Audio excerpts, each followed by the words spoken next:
Hello everyone, कैसे हैं आप सब। आई होप आप सब अच्छे होंगे। आज का जो हमारा पी वाई क्यू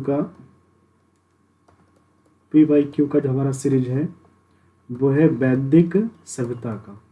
वैदिक सभ्यता का वैदिक सभ्यता का तो वैदिक सभ्यता से रिलेटेड जो है टॉप 100 पी वाई क्वेश्चन जो है यहाँ पे करने वाले हैं। चलिए हम लोग शुरू करते हैं। पहला जो क्वेश्चन है, आर्य शब्द इंगित करता है। आर्य शब्द इंगित क्या करता है? ध्यान रखिएगा। आर्य आर्य शब्द का जो प्रयोग है, आर्य शब्द का प्रयोग जो है सबसे पहले सबसे पहले 1853 ईस्वी में 1853 ईस्वी में प्रोफेसर मैक्स मूलर के द्वारा किया गया था। प्रोफेसर मैक्स मूलर के द्वारा किया गया था। ठीक है।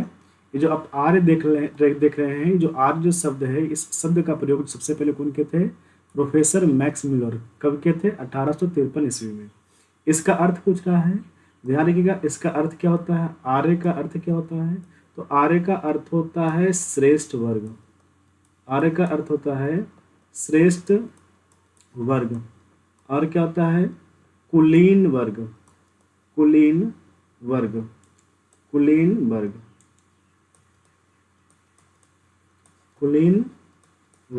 और क्या होता है? उच्च वर्ग। और क्या हो सकता है? उत्तम वर्ग। और क्या हो सकता है? एवं अभिजात्य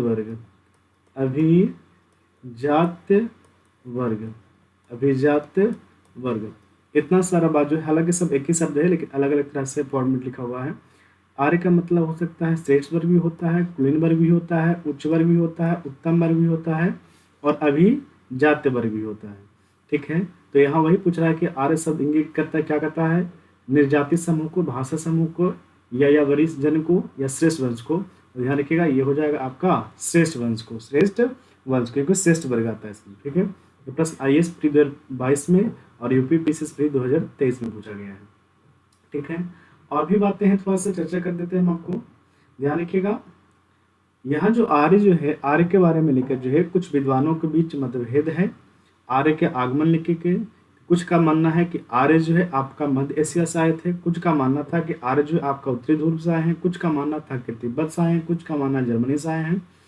तो कुछ जो है विद्वान का नाम याद रखिएगा, जितना विद्वान हम आपको लिख रहे हैं, क्योंकि आगे जाके जो है आपसे पूछ सकता है कि आर्य जो है, आर्य शब्द का आगमन कहाँ से हुआ और किस विद्वान का मानना है।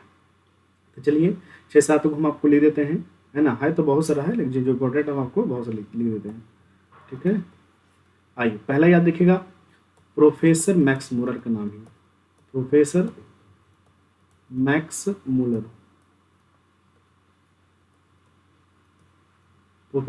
मूलर।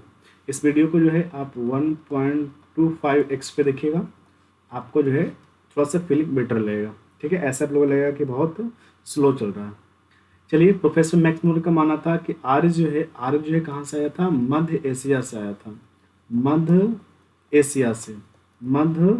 एशिया से आया था। ठीक है। उसके बाद ध्यान रखिएगा, हमारे बाल गंगाधर तिलक जो हैं, बाल गंगाधर तिलक, जिनको आप शॉर्ट में BG तिलक बोलते हैं, बाल गंगाधर तिलक जो हैं, इनके द्वारा पुस्तक है, पुस्तक भी याद रखिएगा। उसी पुस्तक में बोला गया, इनके द्वारा पुस्तक लिखा गया है। उस पुस्तक का नाम है the Arctic home of Aryans.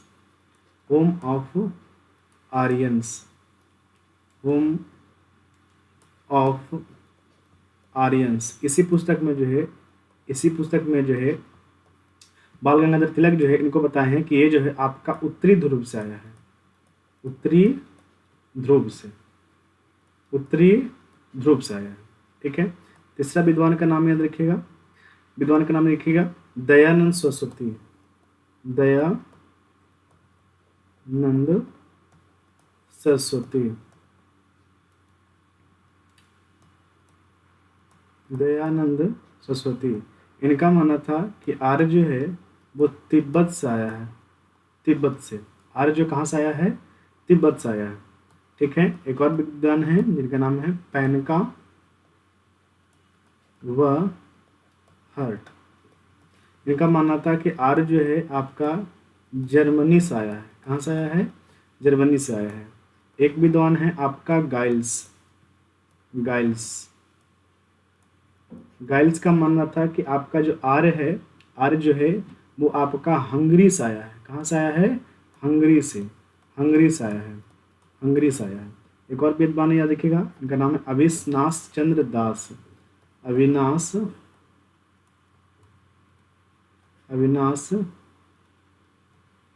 चंद्र दास, अविनाश चंद्र दास। अविनाश चंद्र दास का मानना था कि ये जो है आपका सप्त सैंधव क्षेत्र से आया है, सप्त सैंधव, सप्त सैंधव क्षेत्र से आया है, सप्त सैंधव क्षेत्र से आया है। ठीक है। तो 6 को विद्वान का, एक मिनट, 6 को विद्वान का हम आपको नाम बताए हैं कि सबका मत क्या रहा है कि आर्य कहाँ से आया है, आर्य के आगमन को लेकर। लेकिन ध्यान रखिएगा अधिकांश जो मत मिला है वो मिला है प्रोफेसर मैक्सवेल को, और यही जो है सही मायने में बताया गया है कि आर्य जो कहाँ से आया था? मध्य एशिया से आया था। आपसे यदि प्रश्न पूछे कि आर्य कहाँ से आया है तो उसमें आपको क्या लगाना, टिक लगाना है आपका मध्य एशिया। ये ज़्यादा सटीक सही माना गया है। आपका शब्द सैंतव क्षेत्र भी आपका है, लेकिन इसका जो ऋग्वेद में जो है, ऋग्वेद में जो बताया गया है कि आर्य जो है सप्त सैंधव से क्षेत्र से आए थे, ये ऋग्वेद में भी लिखा हुआ है, ऋग्वेद में भी जो है लिखा हुआ है कि आर्य कहाँ से आए थे? सप्त सैंधव क्षेत्र से आए थे। लेकिन विद्वानों को मानना है आपका मध्य से ही ज़्यादा मानते हैं। इस चीज़ को आप ध्यान रखिएगा। चलिए आगे बात करेंगे और इसके बारे में क्वेश्चन जैसे आएगा, क्लासिकी संस्कृति में आर्य शब्द का अर्थ क्या होता था? कोई भी संस्कृति बोले आर्य शब्द का एक ही होगा, इस पर विश्वास नहीं, एक मजहब में जात नहीं, नहीं है, ये किसी विशेष धर्म में विश्वास रखने वाला नहीं है। क्या है? एक उत्तम व्यक्ति है। क्या है? एक उत्तम व्यक्ति है।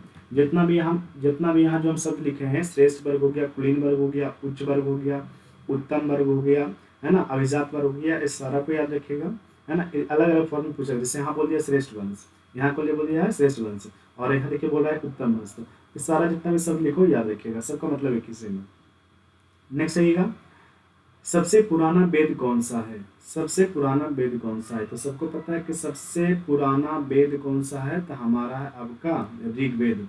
सबसे पुराना वेद बोले या तो आप तो बोले सबसे प्राचीन वेद कौन सा है, तो कौन सा है वो? ऋग्वेद है। कौन सा आपका है? ऋग्वेद है। चलिए यहाँ पे चर्चा कर लेते हैं। आपको पता है कि वेदों की संख्या कितना है? 4। वेदों की संख्या की बात कर लेते हैं, तो वेदों की जो संख्या है वो कितना आपका है? 4। ध्यान रखिएगा, वेदों को जो है संहिता कहा जाता है। वेदों को जो है संहिता कहा जाता है। वेदों को जो है संहिता कहा जाता है। ठीक है। उसके बाद आप ध्यान रखिएगा, आपको पता है वेद की संख्या 4 है। कौन कौन सा वेद है? तो आपका एक हो गया ऋग्वेद, एक हो जाएगा आपका ऋग्वेद, जिसको सबसे प्राचीन वेद मानते हैं। उसके बाद याद रखिएगा एक है आपका यजुर्वेद, आपका कौन सा आपका है? यजुर्वेद। और एक जो है आपका है सामवेद। कौन है? सामवेद। और एक जो आपका चौथा है वो है अथर्ववेद। अथर्ववेद। ठीक है। इस चीज को आप ध्यान रखिएगा, वेद की संख्या 4। हम बताना ही चाह रहे थे कि सबसे प्राचीन वेद है। यहाँ से प्रश्न आपसे ये पूछेगा इसमें से कौन सा वेद जो है पवित्र वेद नहीं है। प्रश्न आपसे पूछेगा कि बताइएगा चारों वेद में जो है कौन सा वेद जो है पवित्र वेद नहीं है। तो ध्यान रखिएगा अथर्ववेद को जो है पवित्र वेद नहीं माना गया है। अथर्ववेद को जो है पवित्र वेद नहीं माना गया है। क्यों नहीं माना गया है? कहा जाता है कि इस वेद में जो है इस वेद में जो है आपका आर एवं अनार दोनों का चर्चा है। आर एवं अनार दोनों का चर्चा है, जिस कारण जो है इस वेद को जो है आपका पवित्र वेद नहीं माना गया है।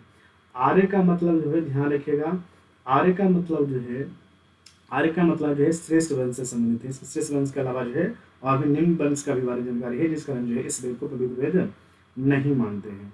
ठीक है, चलिए आगे बात कर लेते हैं ऋग्वेद का। तो ध्यान रखिएगा, ऋग्वेद है क्या? तो ऋग्वेद को जो है आपको ऋचाओं का, किसका? ऋचाओं का संकलन कहा जाता है। ऋचाओं का या मंत्रों का जो है, ऋचाओं का क्या कहा जाता है? संकलन। ऋचाओं का जो है संकलन कहा जाता है। ठीक है, यजुर्वेद ध्यान रखिएगा, यजुर्वेद जो है, यजुर्वेद किसको कहते हैं? तो यजुर्वेद जो है आपका यज्ञ में होने वाले जितना भी अनुष्ठान है उसका जो प्रक्रिया है सब कहाँ दिया गया है? यजुर्वेद में है। यज्ञ में जो है, यज्ञ में होने वाला, यज्ञ में होने वाला विधि विधान, होने वाला विधि विधान जो है, विधि विधान, विधि विधान जो है वो किस में है? आपका है यजुर्वेद में है, यजुर्वेद में है। जिस कारण जो है यजुर्वेद को ध्यान रखिएगा, यजुर्वेद को जो है कर्म कांडीय वेद भी कहते हैं। कर्म कांडीय वेद भी कहते हैं। यजुर्वेद को जो है कर्म कांडीय वेद भी कहा जाता है। ठीक है, सामवेद को पता है कि सामवेद को जो है संगीत का जनक, संगीत का जनक कहा जाता है। ठीक है, अथर्ववेद को जो है आपका जादू टोना, अथर्ववेद को जो है आपका जादू टोना या मोह माया बोल सकते हैं, या वशीकरण बोल सकते हैं। वशीकरण वाला जो है क्या बोलते हैं? वेद बोलते हैं। ठीक है, और भी बहुत सारा बात है इसमें, कितना मंत्र है ऋग्वेद में, कितना मंत्र है, कितना आपका मंडल है, ठीक है, कितना ऋचाएं हैं, कितना सूक्त है, सभी के बारे में बात करेंगे। लेकिन जैसे प्रश्न आएगा वैसे। यहाँ और भी कुछ बताते हैं।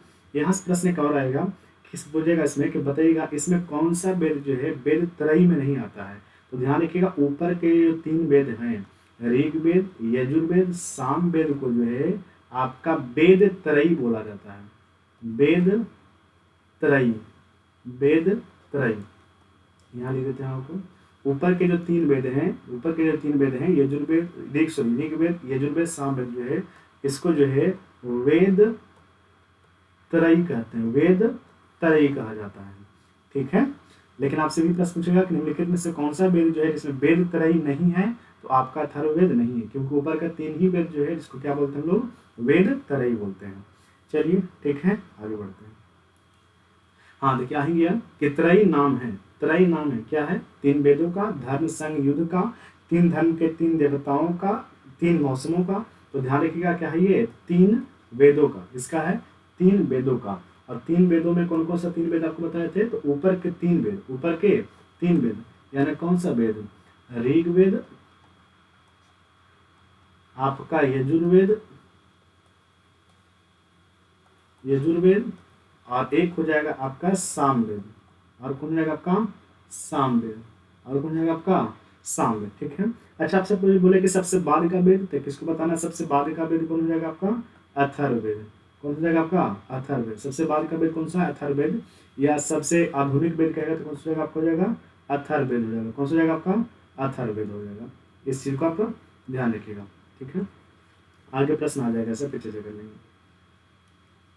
किस वैदिक ग्रंथ में वर्ण शब्द का सर्वप्रथम नामोल्लेख मिलता है? तो ध्यान रखिएगा, वो है आपका ऋग्वेद। ऋग्वेद में जो है सबसे पहले वर्ण शब्द का क्या है? नामोल्लेख है। कैसे है?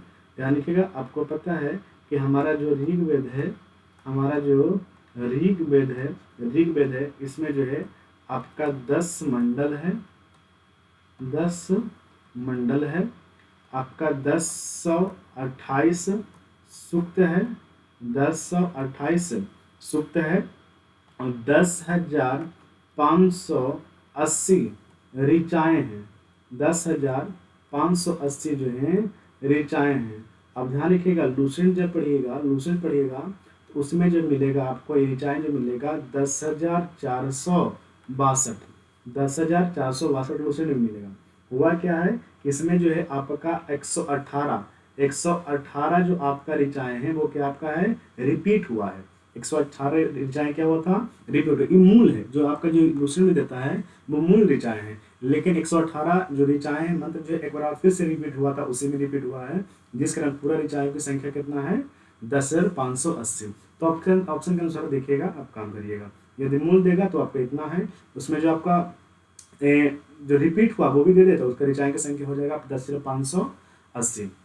अब बात करते हैं, यहाँ देखिएगा इसमें जो आपका जो 10वां मंडल है, सब 10 मंडल है, तो 10 मंडल में जो आपका जो 10वां मंडल है, 10वां मंडल है, 10वां मंडल में जो है एक सूक्त है, इसको बोलते हैं पुरुष सूक्त, पुरुष सूक्त, पुरुष सूक्त, पुरुष सूक्त।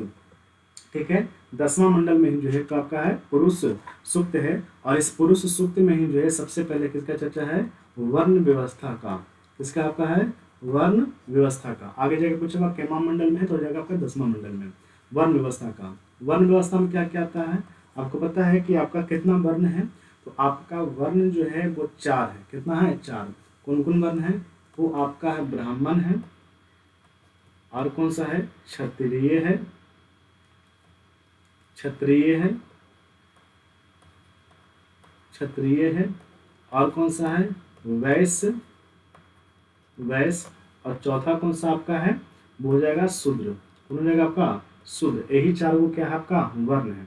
यही 4 को क्या आपका है, वर्ण है। ब्राह्मण, ध्यान रखिएगा, ब्राह्मण के बारे में कहा जाता है कि ब्राह्मण का कार्य आपका है पाठन, पाठन, पठन, पाठन, पठन, पाठन, पठन, पाठन, पठन, पाठन, यानी पढ़ना और पढ़ाना। क्षत्रिय का काम है शासन प्रशासन करना, शासन प्रशासन करना, शासन प्रशासन करना। वैश्य का काम होता है आपका व्यापार करना, व्यापार करना, कृषि करिए चाहे जो भी करिए, व्यापार करना।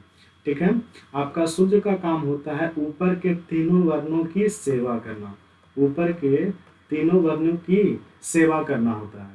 ठीक है, आपसे प्रश्न पूछेगा कि ब्राह्मण का जो है निर्माण कहाँ से, ब्राह्मण का निर्माण कहाँ आया है, कहाँ से उत्पन्न हुआ है, तो ब्राह्मण जो उत्पन्न हुआ वो हुआ आपका ब्रह्मा के मुख से, ब्रह्मा के मुख से। क्षत्रिय का कहेगा तो क्षत्रिय का जो आपका उत्पन्न जो हुआ है वो हुआ था ब्रह्मा के आपका भुजा से, ब्रह्मा के भुजा से। वैश्य के बारे में कहेगा तो वैश्य का उत्पन्न हुआ है वो हुआ आपका ब्रह्मा के जांघ से, ब्रह्मा के जांघ से। और आपका शूद्र का कहेगा तो ये जो हुआ था ब्रह्मा के जो है आपका पैर से, पैर से। ऐसे पैर के तलवा भी देगा आपको कहेंगे, पैर के तलवा से। ठीक है, तो इतना बात जो है यहाँ पे आप ध्यान रखिएगा। चलिए आगे बढ़ते हैं।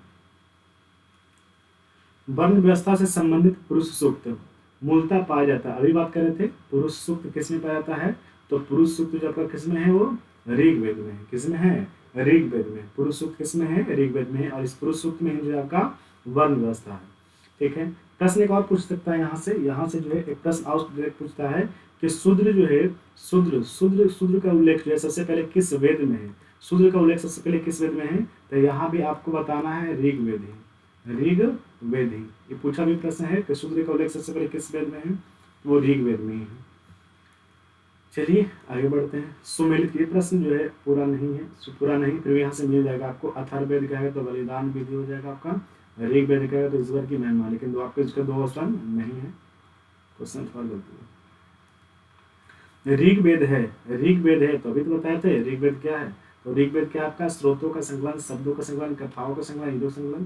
तो ये क्या आपका स्रोतों का संकलन बोलिए, ऋचाओं का संकलन बोलिए, है ना, या फिर आप क्या बोल सकते हैं मंत्रों को। देखिए ऋग्वेद का परिभाषा ही होता है, ऋग्वेद का परिभाषा ही होता है कि स्रोतों का क्रमबद्ध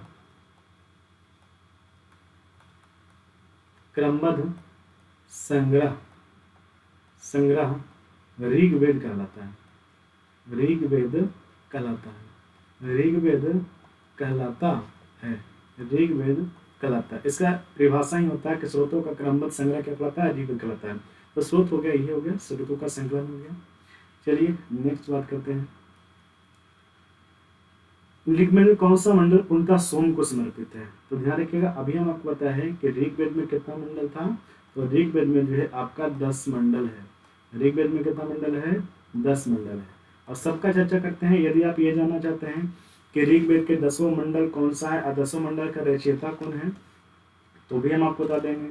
पहला मंडल का रचयिता मेधातिथि, दूसरा का कहेगा तो ग्रीष्म भार्गव होगा, तीसरा का कहेगा तो आपको विश्वामित्र हो गया, चौथा का कहेगा तो वामदेव हो जाएगा, पांचवा कहेगा तो अत्रि हो जाएगा, छठा का कहेगा तो भारद्वाज हो जाएगा, सातवां कहेगा तो वशिष्ठ हो जाएगा, आठवां कहेगा तो कन्नड़ वामदेव हो जाएगा, नौवां कहेगा तो पवमानव वामदेव हो जाएगा, 10वां कहेगा चुप महासुक्ति हो जाएगा। लेकिन आपको ये याद रखने की जरूरत उतना नहीं है, जो हम आपको जो है यहाँ पे लिखने वाले बस उतना ही याद रखिएगा और वही एग्जाम में पूछता है। ठीक है, चलिए आगे बात कर लेते हैं। आपको इसमें कितना मंडल बताया हमको? 10 मंडल। लेकिन 10 मंडल आपको नहीं याद रखना, कुछ मंडल जो है आपको महत्वपूर्ण है उसको आप याद रखिएगा। आपका पहला याद रखिएगा तीसरा मंडल, तीसरा मंडल, तीसरा मंडल, तीसरा मंडल ध्यान रखिएगा। तीसरा मंडल में जो है आपका सूर्य देवता, सूर्य देवता, सूर्य देवता सावित्री, सूर्य देवता सावित्री को समर्पित, को समर्पित गायत्री मंत्र है। क्या है? गायत्री मंत्र है। ऋग्वेद के तीसरा मंडल में जो है सूर्य देवता को समर्पित, सूर्य देवता को, सूर्य देवता सावित्री लिखा हुआ, सूर्य देवता सावित्री को समर्पित क्या आपका है? गायत्री मंत्र है। आपसे भी प्रश्न पूछेगा कि बताइएगा जरा हमको कि गायत्री मंत्र का रचयिता कौन है? तो ध्यान रखिएगा, गायत्री मंत्र के जो रचयिता हैं, गायत्री मंत्र के जो रचयिता हैं वो है आपका विश्वामित्र। कौन आपका है? विश्वामित्र है, विश्वामित्र है। ये भी प्रश्न आपसे पूछेगा कि गायत्री मंत्र के रचयिता कौन है? वो है विश्वामित्र है। इससे 6वां बीपीएससी पूछा हुआ है। नेक्स्ट आइएगा, और कौन सा इंपॉर्टेंट आपके लिए है? तो आपके लिए है आपका चौथा मंडल इंपॉर्टेंट है। चौथा मंडल, चौथा मंडल, चौथा मंडल में क्या इंपॉर्टेंट है? ध्यान रखिएगा, कहा जाता है कि चौथा मंडल के में जो है आपका 3 गो मंत्र है। 3 गो मंत्र का जो है इसमें जो है जितना ही मंत्र है उसमें जो है 3 मंत्र का जो है, 3 मंत्र का जो रचना जो है 3 गो राजा किए थे। 3 मंत्र का रचना जो है आपको कितना राजा किए थे? 3 राजा किए थे, 3 राजा किए थे। और तीनों राजा का नाम है देखते हैं। एक है आपका त्रास, त्रास, त्रास दस्यु, दूसरा है आपका अजमेर, अजमेर, और तीसरा है आपका पुरुमेड़, पुरुमेड़, पुरुमेड़। ठीक है, यही जो 3 गो राजा हैं त्रासदस्यु, अजमेर, पुरुमेड़ जो है आपका 3 मंडल का, चौथे मंडल 3 मंडल का क्या कहते हैं? रचना कहते हैं। एक और यहाँ से पूछेगा, याद रखिएगा चौथे मंडल में जो है, चौथे मंडल में जो है आपका कृषि का प्रमाण है, कृषि का प्रमाण मिला है। कृषि का भी जो है, कृषि का क्या क्या है आपका प्रमाण है, कृषि का भी क्या मिला? आपका प्रमाण मिला है। तो ये वाला प्रश्न पूछा हुआ है, ये कृषि वाला पूछा हुआ है कि आपका किस मंडल में जो है, ऋग्वेद के किस मंडल में जो है कृषि का प्रमाण है? तो वो है आपका चौथा मंडल में। ठीक है, चौथा मंडल के बाद जो है आप याद रखिएगा 7वां मंडल। क्या लिखिएगा? 7वां मंडल, 7वां मंडल, 7वां मंडल, 7वां मंडल ध्यान रखिएगा। 7वां मंडल में क्या है? तो 7वां मंडल में जो है, 7वां मंडल में जो है आपका है भगवान, इस 7वां मंडल जो है यह भगवान विष्णु को समर्पित है, भगवान विष्णु को समर्पित है। भगवान विष्णु को जो है, भगवान विष्णु को क्या ये समर्पित है, भगवान विष्णु को क्या है ये समर्पित है। ठीक है, और क्या है 7वां मंडल में? तो ध्यान रखिएगा 7वां मंडल में जो है एक युद्ध है जिसको बोलते हैं दशराज का युद्ध। इसी में जो 7वां मंडल में जो है एक युद्ध हुआ है जिसको बोलते हैं दशराज, दशराज का युद्ध, दशराज का युद्ध, दशराज का युद्ध। दशराज का युद्ध किसके किसके बीच हुआ था? ये भी ध्यान रखिएगा। यह युद्ध हुआ था भरत राजा सुदास के बीच। ये जो युद्ध हुआ था वो आपका भरत राजा जो है सुदास, भरत राजा सुदास एवं 10 राजाओं के बीच, 10 राजाओं के बीच हुआ था, 10 राजाओं के बीच हुआ था। जिस कारण जो है इसको क्या बोलते हैं? जिस कारण इसको क्या बोलते हैं? दशराज युद्ध बोलते हैं। राजा सुदास और 10 राजाओं के बीच इसमें जो जीत हुआ था राजा सुदास का हुआ था। आपसे पूछेगा आपसे कि दशराज का जो युद्ध है वो किस नदी पर हुआ था? दशराज का युद्ध किस नदी पर हुआ था? तो ध्यान रखिएगा ये हुआ था आपका रावी नदी पर। किस नदी पर हुआ था ये? रावी नदी पर। किस नदी पर हुआ ये? रावी नदी पर है। लेकिन ध्यान रखिएगा राबी नृत्य हुआ था, लेकिन मान लिया जाए कि वहां पे राबी नहीं देगा तो वो लिख देगा आपका पारुसनी। क्या देगा आपको? पारुसनी देगा। क्या देगा? पारुसनी देगा, क्योंकि आपका राबी का ही प्राचीन नाम क्या है? पारुसनी नदी है। क्या नाम है आपका? पारुसनी नदी है। इस बात को आप ध्यान रखिएगा। एक और आपका है, ध्यान रखिएगा, नौवा मंडल। नौवा मंडल आपसे बहुत बार बार पूछा गया एग्जाम में कि नौवा मंडल जो है, नौवा मंडल किनको समर्पित है? तो ध्यान रखिएगा, नौवा मंडल जो है भगवान सोम को समर्पित है। सोम, सोम, सोम का मतलब हो गया शिव। क्या है? शिव, भगवान सोम को समर्पित है, जिस कारण जो है नौवा मंडल को जो है सोम मंडल भी कहते हैं। भगवान सोम को समर्पित है, शिव को समर्पित है, जिस कारण नौवा मंडल को जो है आपका कभी कभी जो है इनको जो है सोम मंडल भी कहा जाता है। कभी कभी जो है आपका सोम मंडल भी कहा जाता है। ठीक है, तो इतना बात जो है मंडल में आप याद रखिएगा, यहाँ से जो प्रश्न आपसे पूछता है। ठीक है, चलिए नेक्स्ट चलते हैं आगे। अच्छा, 10वां मंडल भी है, 10वां मंडल भी है। 10वां मंडल में क्या क्या मिलेगा आपको, लेकिन यहाँ जगह नहीं है, आगे हम आपको बता देंगे। 10वां मंडल में लिख देते हैं, यहाँ लिख देते हैं 10वां मंडल।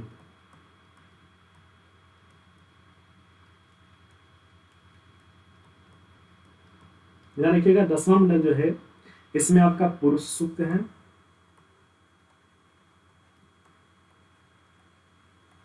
पुरुष सूक्त है। और पुरुष सूक्त में वर्ण व्यवस्था जो बताएं आपको, इसमें जो है आपका नदी स्तुति है, नदी स्तुति है। इसमें जो है आपका विवाह स्तुति है, विवाह, विवाह, विवाह में जो आपका जितना भी जो विधि विधान है वो सब कहाँ है? आपका ऋग्वेद में ही है। ठीक है, इस बात को आप ध्यान रखिएगा। चलिए आगे बढ़ते हैं। निम्नलिखित में किसका संकलन ऋग्वेद पर आधारित है? किसका संकलन जो है ऋग्वेद पर आधारित है? ध्यान रखिएगा, आप एक वेद का नाम जानते होंगे, उस वेद का नाम है सामवेद। सामवेद, उस वेद का नाम क्या आपका है? सामवेद।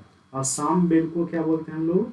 सामवेद को जो है आपका संगीत का जनक, संगीत का जनक, संगीत का जनक बोलते हैं, संगीत का जनक। किस वेद को संगीत का जनक बोलते हैं? तो सामवेद को बोलते हैं। ध्यान रखिएगा, सामवेद संगीत का जनक क्यों बोलते हैं, चर्चा कर लेते हैं। आपको पता है कि आपका जो संगीत का जो स्वर है, संगीत का स्वर, संगीत का स्वर जो होता है वो क्या होता है? 7 गो स्वर होता है, सा, रे, गा, मा, पा, धा, नी, है ना? 1 2 3 4 5 6 7, यही 7 गो स्वर होता है संगीत का। चाहे कोई भी संगीत बना हो, यही 7 स्वर से बनता है। और ये 7 स्वर जो है वो किसका है? सामवेद का है, जिस कारण जो है सामवेद को संगीत का जनक बोलते हैं। चलिए आगे बात करते हैं। ध्यान रखिएगा, सामवेद में जो है, सामवेद में जो है 1875, सामवेद में जो है 1800, कुल 1875 ऋचाएं हैं। कुल 1875 क्या आपका है? ऋचाएं हैं। लेकिन ध्यान रखिएगा, ये जो 1875 जो ऋचा है ना, वो खुद अपना सामवेद का मूल ऋचाएं नहीं है। 1875 जो ऋचाएं हैं वो इसका जो है आपका अपना मूल ऋचाएं नहीं है, इसका अपना जो सिर्फ मूल ऋचाएं हैं, इसका अपना जो मूल ऋचाएं हैं, इसका अपना जो मूल ऋचाएं हैं वो है मात्र 99 गो। क्या वो है? 99 गो। इस 99 को अलावा, इस 99 के अलावा जितना भी आपका ऋचाएं हैं, जितना भी आपका ऋचाएं हैं, ये सारा ऋचाएं जो है आपका ऋग्वेद से लिया गया है, ऋग्वेद से लिया गया है। इसलिए आपसे प्रश्न पूछ रहा है कि ऋग्वेद पे जो है किसका आधारित है? तो वो है सामवेद है ना? ऋग्वेद पर जो है निम्नलिखित में से किसका संकलन जो है ऋग्वेद पर है? तो वह है सामवेद का। ठीक है, चलिए नेक्स्ट प्रश्न चलते हैं।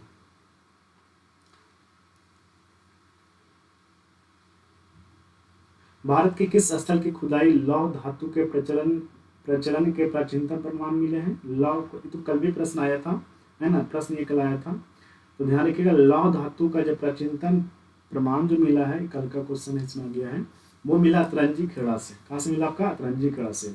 कल हम आपको बताए थे कि आपका अतरंजी उत्तर प्रदेश में पड़ता है, ये उत्तर प्रदेश के जो है अतरंजी खेड़ा, उत्तर प्रदेश के जो है अतरंजी खेड़ा, उत्तर प्रदेश के जो है आपका अतरंजी खेड़ा से जो है, उत्तर प्रदेश के अतरंजी खेड़ा से जो है 1000 ईसा पूर्व में, 1000 ईसा पूर्व में जो है आपका लोहा का क्या मिला था? प्रमाण मिला था। लोहा का क्या मिला था? प्रमाण मिला था। कल चर्चा किए थे इसका। चलिए, उपनिषद पुस्तकें हैं, किस पर आधारित है? ध्यान रखिएगा, पहला पद याद रखिएगा, उपनिषद। उपनिषद की संख्या कितना है? ध्यान रखिएगा, तो उपनिषद की संख्या है आपका 108। उपनिषद की संख्या कितना है? 108 है। उपनिषद किस पर आधारित होता है? अच्छा, उपनिषद का अर्थ क्या था समझिएगा पहले। तो उपनिषद का जो अर्थ होता है, उपनिषद का जो अर्थ होता है, उपनिषद का जो अर्थ होता है वो होता है गुरु के समीप, गुरु के समीप, गुरु के समीप बैठकर, बैठ कर ज्ञान प्राप्त करना, ज्ञान प्राप्त करना। उपनिषद का अर्थ होता है गुरु के समीप बैठकर ज्ञान प्राप्त करना। अब बात कर लेते हैं ये किस पर आधारित होता है, ये किस पर आधारित है, ये किस पर आधारित होता है? तो ये है आपका दर्शन पर। किस पर? दर्शन पर आधारित है। किस पर आधारित है? ये जो है आपका दर्शन पर आधारित है। ठीक है, आपका बात कर लेते हैं दर्शन की, थोड़ा सा चर्चा कर लेते हैं कि दर्शन जो है, याद रखिएगा दर्शन क्या क्या है। तो ध्यान रखिएगा, पहला याद रखिएगा, वो याद रखिएगा आप योग दर्शन, याद रखिएगा योग दर्शन। यहाँ से प्रश्न पूछेगा कौन सा दर्शन का प्रवर्तक है, तो योग दर्शन का प्रवर्तक आपसे पूछे, तो योग दर्शन का प्रवर्तक है आपका पतंजलि। कौन आपका है? पतंजलि है। योग दर्शन का प्रवर्तक कौन आपका है? पतंजलि है। ठीक है, पतंजलि एक बहुत बड़े चिकित्सक रहे थे, योग गुरु रहे थे। ये किसके दरबार में रहे थे? आप ये भी पूछे आपसे, ध्यान रखिएगा। ये रहते थे आपका पुष्य मित्र शुंग के दरबार में रहते थे, पुष्य मित्र शुंग के दरबार में रहते थे। आगे चर्चा करेंगे, क्वेश्चन इसमें तो नहीं है, नेक्स्ट जो आप चैप्टर पढ़ेंगे मौर्य काल में पढ़ा जाता है इसको। ठीक है, उसके बाद बात करिएगा योग दर्शन हो गया। अब याद करिएगा सांख्य दर्शन। सांख्य दर्शन के बारे में पूछे कि सांख्य दर्शन के प्रवर्तक कौन है, तो ध्यान रखिएगा सांख्य दर्शन के प्रवर्तक है आपका कपिल मुनि। कौन आपका है? कपिल मुनि। अब आइएगा, आपसे पूछेगा जरा आप हमको बताइएगा कि न्याय दर्शन से कौन है, न्याय दर्शन के प्रवर्तक कौन है, तो न्याय दर्शन का प्रवर्तक है आपका गौतम। कौन आपका है? गौतम है। ठीक है, आपसे पूछे जरा बताइएगा कि चावर्क, चावर्क, चावर्क, चावर्क दर्शन कहेगा तो चावर्क दर्शन के जो प्रवर्तक हैं वो है चावर्क। कौन आपका है? चावर्क। इधर लिख लीजिएगा, इधर लिख लीजिएगा आपका दर्शन, हेडिंग लगा लीजिएगा, इधर लिख लीजिएगा दर्शन और इधर लिख लीजिएगा आप प्रवर्तक, प्रवर्तक। चलिए आगे बात कर लेते हैं। आपसे पूछेगा पूर्व मीमांस, पूर्व मीमांस, पूर्व मीमांस, पूर्व मीमांस के प्रवर्तक। तो पूर्व मीमांस के जो प्रवर्तक हैं वो है जैमिनी। कौन आपका है? जैमिनी है। आपसे पूछेगा कि उत्तर मीमांस, उत्तर मीमांस, उत्तर मीमांस, उत्तर मीमांस के जो प्रवर्तक हैं वो है आपका वादरायण, वादरायण। ठीक है, आपसे पूछेगा कि तरह बताइएगा वैशेषिक, वैशेषिक, वैशेषिक, वैशेषिक, वैशेषिक दर्शन के प्रवर्तक कौन है? ध्यान रखिएगा वैशेषिक दर्शन के जो प्रवर्तक हैं वो है कनाद। कौन आपका है? कनाद। कनाद को जो है, कनाद को जो उल्लुक बोलते हैं। क्या बोलते हैं? उल्लुक बोलते हैं। और याद देखिएगा कनाद को जो है, कनाद को जो है भारत का परमाणुवाद का जनक बोला जाता है। कनाद को जो है भारतीय परमाणुवाद का क्या बोलते हैं? इनको जनक बोलते हैं। इनको जो है भारतीय परमाणुवाद का जनक, भारतीय परमाणुवाद का जनक भी बोलते हैं, भारतीय परमाणुवाद का जनक। ठीक है, कितना बात याद रखिएगा। ये दर्शन पर आधारित है, किस पर आधारित है? दर्शन। और कौन कौन दर्शन है? योग दर्शन हो गया, सांख्य दर्शन हो गया, न्याय दर्शन हो गया, चावर्क दर्शन, पूर्व मीमांस हो गया, उत्तर मीमांस हो गया, वैशेषिक हो गया। और इसका क्या प्रवर्तक? योग दर्शन प्रवर्तक आपसे पूछेगा तो पतंजलि, सांख्य दर्शन प्रवर्तक कहेगा तो कपिल मुनि, न्याय दर्शन प्रवर्तक कहेगा तो गौतम, चावर्क दर्शन प्रवर्तक कहेगा तो चावर्क, पूर्व मीमांस का प्रवर्तक कहेगा तो जैमिनी, उत्तर मीमांस का प्रवर्तक कहेगा तो वादरायण, वैशेषिक का प्रवर्तक कहेगा तो कनाद या उल्लुक, कनाद या उल्लुक, उल्लुक। और कनाद को जो भारतीय परमाणुवाद का क्या बोलते हैं? जनक बोला जाता है। क्या बोला जाता है? जनक। कुछ उपनिषद भी है, चर्चा करेंगे आगे कौन कौन से उपनिषद आपको ध्यान रखना है। चलिए आगे, निम्नलिखित में से किस एक वैदिक साहित्य में, किस एक वैदिक साहित्य में जो है मोक्ष की चर्चा है? मोक्ष की चर्चा है। तो ध्यान रखिएगा, मोक्ष के बारे में ध्यान रखिएगा कि मोक्ष का जो चर्चा आपका है वो है आपका ऋग्वेद में। किसमें आपका है? ऋग्वेद में है। मोक्ष का जो चर्चा आपको मिलता है वो कहाँ मिलता है? आपको मिलता है ऋग्वेद में मिलता है। ठीक है, आगे प्रश्न की बात करते हैं। ऋग्वेद में तो बहुत सारी अच्छी बात करी है, आगे बात करते हैं। एक मिनट तो सुन जाइए, प्रश्न यहाँ पे है, गलत है, ऋग्वेद में नहीं है, आपका उपनिषद में। किसमें है? मोक्ष की चर्चा किसमें है? उपनिषद में। किस उपनिषद में है? तो ध्यान रखिएगा, चर्चा करिएगा। ये जो आपका मिलेगा वो मिलेगा श्वेता स्वरूप उपनिषद में। श्वेता स्वरूप उपनिषद। हम सारा उपनिषद आपको बताते हैं। ठीक है, सारा उपनिषद बताते हैं कि कौन कौन उपनिषद आपको याद रखना है। ठीक है, कौन कौन उपनिषद आपको याद रखना है। यहाँ जितना भी उपनिषद लिखेंगे सारा उपनिषद जो आपके एग्जाम में पूछा हुआ। सबसे पहले याद रखिएगा उपनिषद में, आप याद रखिएगा कठोपनिषद। कठोपनिषद, यह उपनिषद पूरा लिख सकते हैं। कठोप उपनिषद। कठोप उपनिषद। कठोप उपनिषद में क्या है? ध्यान रखिएगा, तो कठोप उपनिषद में जो है यम एवं नचिकेत, यम एवं नचिकेत, यम एवं नचिकेत का क्या है? चर्चा है। यम एवं नचिकेत, यम एवं नचिकेत का क्या है? चर्चा है। यम एवं नचिकेत का जो है क्या आपका है? चर्चा है। ठीक है, उसके बाद आप ध्यान रखिएगा, उसके बाद ध्यान रखिएगा, अब याद रखिएगा आप मुंडकोपनिषद। मुंडकोपनिषद, मुंडकोपनिषद। मुंडकोपनिषद में आपको पता है कि हमारा जो बोलते हैं सत्यमेव जयते, सत्यमेव जयते, सत्यमेव जयते। प्रश्न बहुत बार पूछा हुआ है कि सत्यमेव जयते जो है, सत्यमेव जयते जो है किससे लिया गया है? तो ध्यान रखिएगा, सत्यमेव जयते जो है आपका मुंडकोपनिषद से लिया गया। किस लिया गया? वो मुंडकोपनिषद से लिया गया है।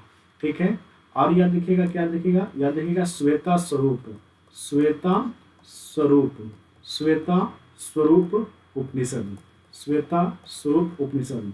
यानी रखिएगा श्वेता स्वरूप उपनिषद में जो सबसे पहले जो है मोक्ष की चर्चा है। मोक्ष की क्या है? चर्चा है। इसके अलावा क्या है? मोक्ष के अलावा क्या है? ध्यान रखिएगा, श्वेता स्वरूप में जो है सत्यम शिवम सुंदरम, सत्यम शिवम, सत्यम शिवम सुंदरम, सत्यम शिवम सुंदरम की क्या है? चर्चा है। ठीक है, आपसे प्रश्न और पूछेगा यहाँ से कि श्वेता स्वरूप जो है, श्वेता स्वरूप का अर्थ क्या होता है? तो ध्यान रखिएगा, श्वेता स्वरूप का अर्थ होता है सफेद घोड़ा, सफेद घोड़ा, सफेद घोड़ा। पूछा भी है कि श्वेता स्वरूप का अर्थ क्या होता है? तो श्वेता स्वरूप का अर्थ होता है सफेद घोड़ा। क्या होता है? सफेद घोड़ा होता है। ठीक है, इस चीज को आप ध्यान रखिएगा। नेक्स्ट चलिए आगे बात करते हैं। ध्यान रखिएगा, आगे जो है एक और याद रखिएगा आप, याद रखिएगा वो जाबालोप, जाबालोप निषद, जाबालोप निषद, जाबालोप निषद। जाबालोप निषद में जो है, जाबालोप निषद में जो है त्रिमूर्ति की चर्चा है। त्रिमूर्ति की चर्चा। त्रिमूर्ति में क्या हो गया? ब्रह्मा विष्णु, ब्रह्मा विष्णु महेश, ब्रह्मा विष्णु महेश, ब्रह्मा विष्णु महेश की क्या है? चर्चा है। इसके अलावा जो है जाबालोप इसमें और एक और चीज है, इसमें जो है आपका चार आश्रम, चार आश्रम, चार आश्रम, चार आश्रम की क्या है? चर्चा है। चार आश्रम की क्या आपका है? चर्चा। इसको याद रखिएगा। अच्छा, चार आश्रम कौन कौन है अभी हम आपको बताते हैं, है ना, ये बताते हैं।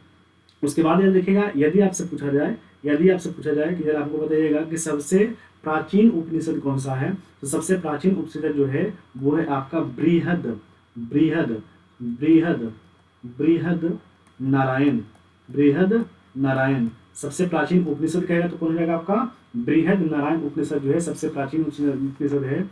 अब बृहद नारायण में क्या है? ध्यान रखिएगा, बृहद नारायण में जो है तमसो माँ ज्योतिर्गम कथन है। तमसो, तमसो माँ, तमसो माँ ज्योतिर्गम, तमसो माँ ज्योतिर्गम, तमसो माँ ज्योतिर्गम। ज्योतिर्गम के क्या आपका है? चर्चा, एक कथन है, एक प्रकार का क्या ये कथन है, स्कूल वगैरह में आप देखे होंगे इसको। तमसो मां ज्योतिर्गमन क्या है, कथन है, जो कहाँ से लेगा, बृहद नारायण।